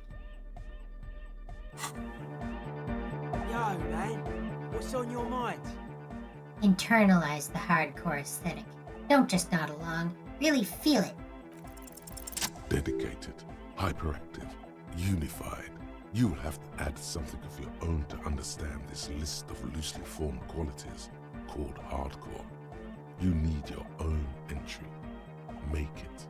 Jumping around, as this sort of music requires, is actually a taxing physical activity and should be dignified with a sports suit. Hard people, hard republic, hard cell, hard party, hard riot, hard government, core membership, core secretary, core teachings, core fighters. This is taking place in Revachol, hardcore rising. It could only happen here in the bottom of the geopolitical abyss. Those are the war horns of today. We'll be given a fresh start. Long live the world that gave shape to hardcore to complete itself. A true heir to DeLorean values. 3.5 centuries and the gift still keeps on giving. I've got the money. I've got the place. You've got the figure. You've got the face. Let's get together. We're jumping all over the world. I am the law. I'm thinking of wearing sports apparel as my hardcore getup to maximize the mobility of my limbs. I want to have fun with you. See the sunshine. We ain't stopping. Keep on dancing till the world ends. You know what feels unfair? There's a party everywhere. I don't seem to have anything to add to the core. Obviously, a bunch of these are Scooter lyrics, or made from them. Which one are we gonna go with? I want to have fun with it. Honestly, this is part of my personal steez, and the reason why I got into making and manufacturing various Magitech sex toys that I sell across the multiverse. The one thing that I've learned about corporate oligarchies and hierarchical monarchies and every repressive power structure around the multiverse, authority figures don't like joy. They don't like non-reproductive stuff. They don't like, well, they like music if it keeps the people pacified, bread and circuses and all that, but they don't care for magic dildos. I do. I want to have fuck with you. Say that again? I want to have fuck with you. You know it, baby. Thought game. Hardcore. Aesthetic. What's with the They're clothes? hardcore. You look like a woman with those earrings. You know what I think? I think man, woman, and child are arbitrary divisions which serve to bind humanity to serfdom. That's it? They're just clothes. I thought there would be more to it. It's just a style, you know, normal hard style. Anyone can wear it. Yeah. You can even get a ridiculous number of earrings. Your ears are yours. Do what you want. Take care, Noid. Let's have a look at that thought. Hardcore aesthetic. Like I said, we're not getting this one. Not only have you internalized the hardcore aesthetic, you've also contributed to it. How hardcore could you possibly become? Low-core people come around to correct your typos. It's hardcore here, hardcore there, hardcore core in a third instant. What's going on? Those aren't typos, man. That's how core hardness works. If you don't know hardcore from our happy hardcore, what the fuck are we even talking about? You know what? We're gonna do one more thing before we end the stream. Where's my reactions? Do I have anything for reaction?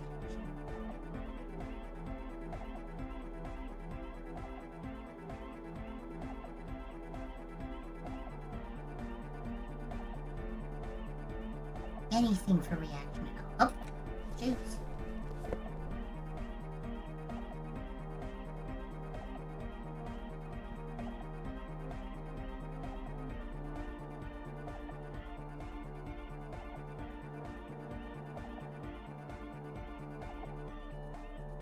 Don't want those. Okay. Hey, Sal. She's whistling a melody, her trusty contact mic attached to a wooden pulpit. At the sound of your footsteps, she stops what she was doing and turns to you. Why does that trill sound familiar? Hey there. I've been recording some new audio from all these beams and rafters. The sounds travelling through the wood are pretty cool. Creaks and stuff. Like you're underwater, you know? But like, underwater inside a tree. And yes, I'm being more like Contact Mike, alright? Don't even bring it up. I wasn't going to. No. I actually wanted to thank you for getting me and my friends in here. And we even found some new associates, such as they are. How's everyone doing? Good, I think. Noid is getting a read on the place. I think he finds the carpentry very impressive. Andre's been setting up the compressor and dancing. Egghead's been keeping the party up. He's got the stage under control. Sauna, the programmer, she's doing whatever she does behind that radio computer of hers. She doesn't talk to us much, and the Crabman hasn't shown himself, thank God. I'd like to know more about your associates. Okay.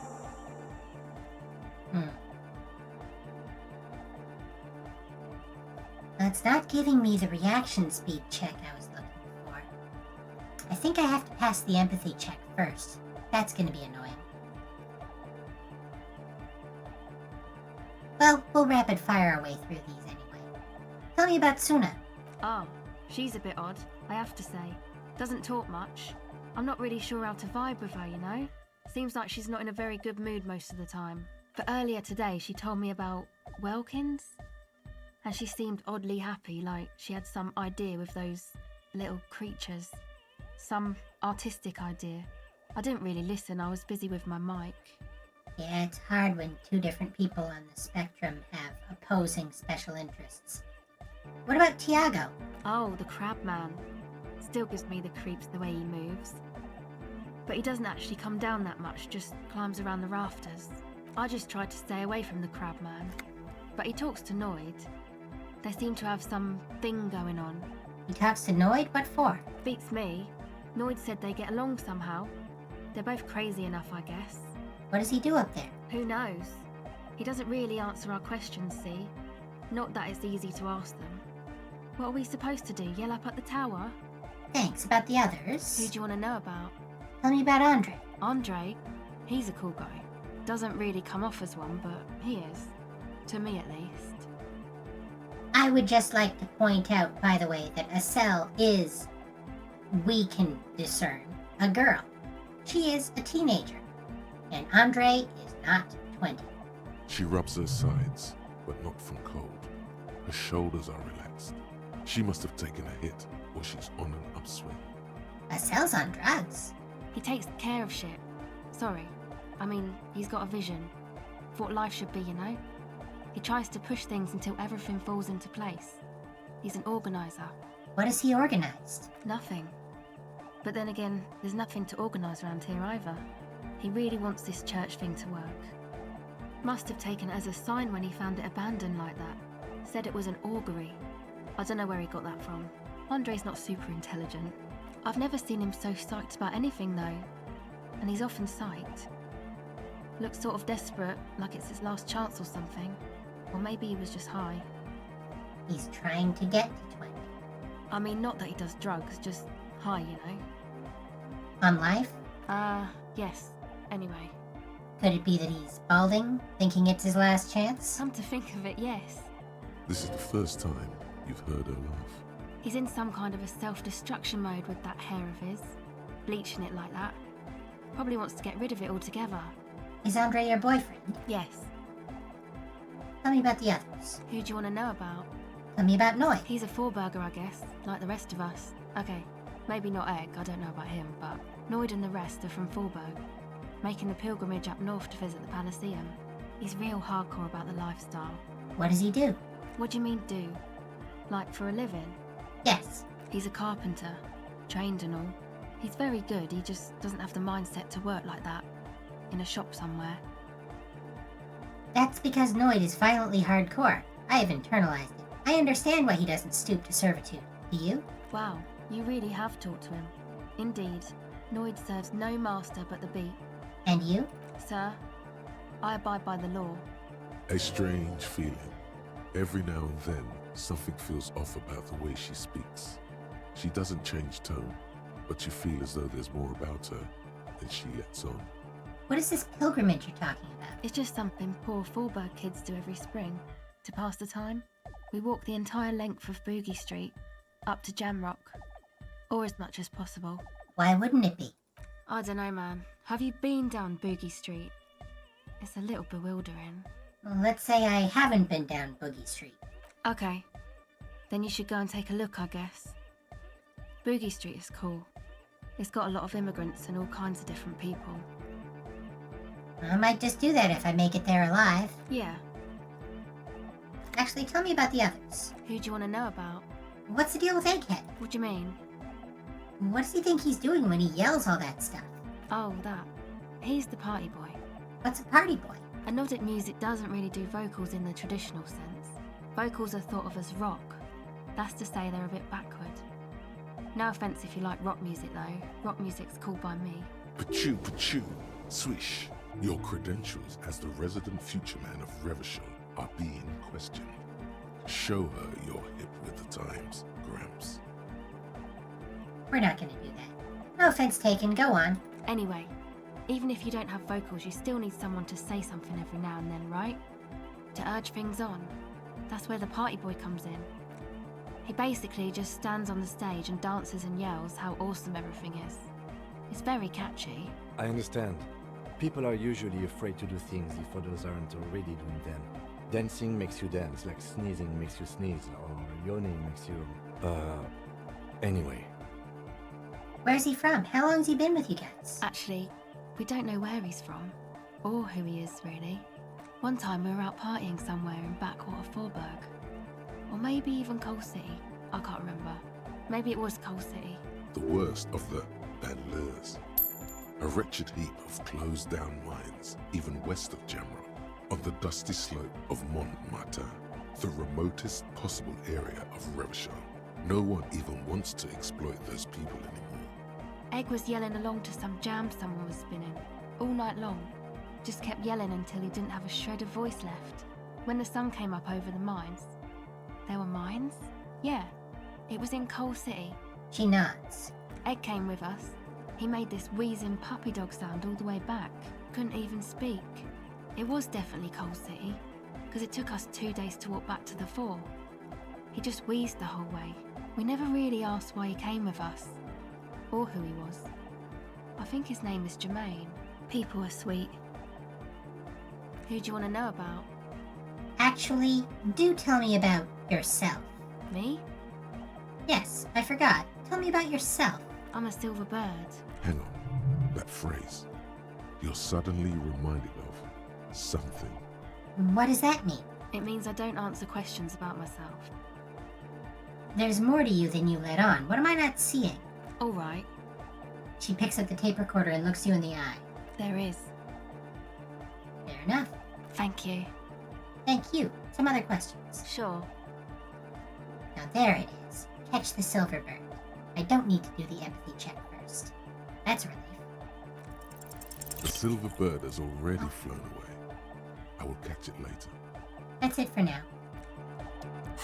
Now, we are not ending this stream on a bummer. Get back here. Welcome back. O pasaro de agint. It flutters by your ear. It's what the Zemoyaki, the Gradian community in Revachol, call a person who never breaks under interrogation. It's an organized crime term. There it is.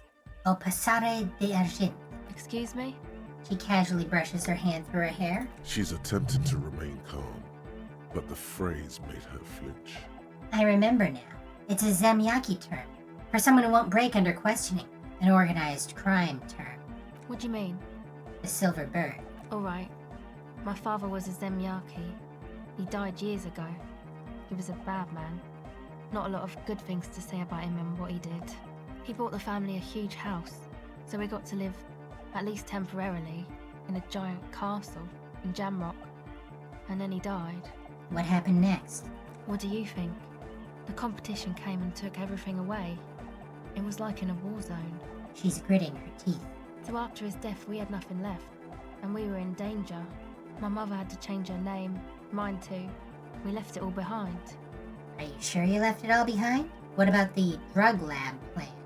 It was a stupid idea, and I'm still disappointed I came up with it. Aren't there any local authorities who might look down on such activities? I took that into account, of course. Coordinated the operation with the débardeurs, else they might get unhappy. And here's the tie-in. What you're saying is, Evrard authorized this? Not in person, but I'll let them know. You can't do anything without the fat ones getting wind. It wasn't too difficult to convince them, really. It's a good thing you ended that mess, though. I felt I was turning Dadwise into a corrupt business person. Unpleasant. Hear that? Set justice on its feet. Confront Everard. Consider. The strike, we know, only started because they had the means to finance it. They financed it with drug ingredients. Everard and Edgar Clare might not have even thought that that was possible were it not for the fact that they have the orphaned daughter of a former drug kingpin who said, "Hey, do you mind if I set up a speed lab around here?" It's entirely possible that a cell kicked off this whole thing. Come on, this is all fine. But you don't have anything on Everard now. That's not how these things work. We should confront Everard about this. Maybe we can manipulate him using the information. No, I don't think it would lead anywhere with Everard. He's just going to deny it. Yeah. Have you seen Everard? And that's it for now. And that's it for us, too. As always, I'd like to thank you all for joining me. It is a real pleasure getting to show you everything that Elysium has to offer, even if the pigs was a no-show this time around. And we're gonna see even more right here in this church, the dernier ball, when the time comes. But that time isn't now. See you in 7 days, everyone. Wanda Wicks,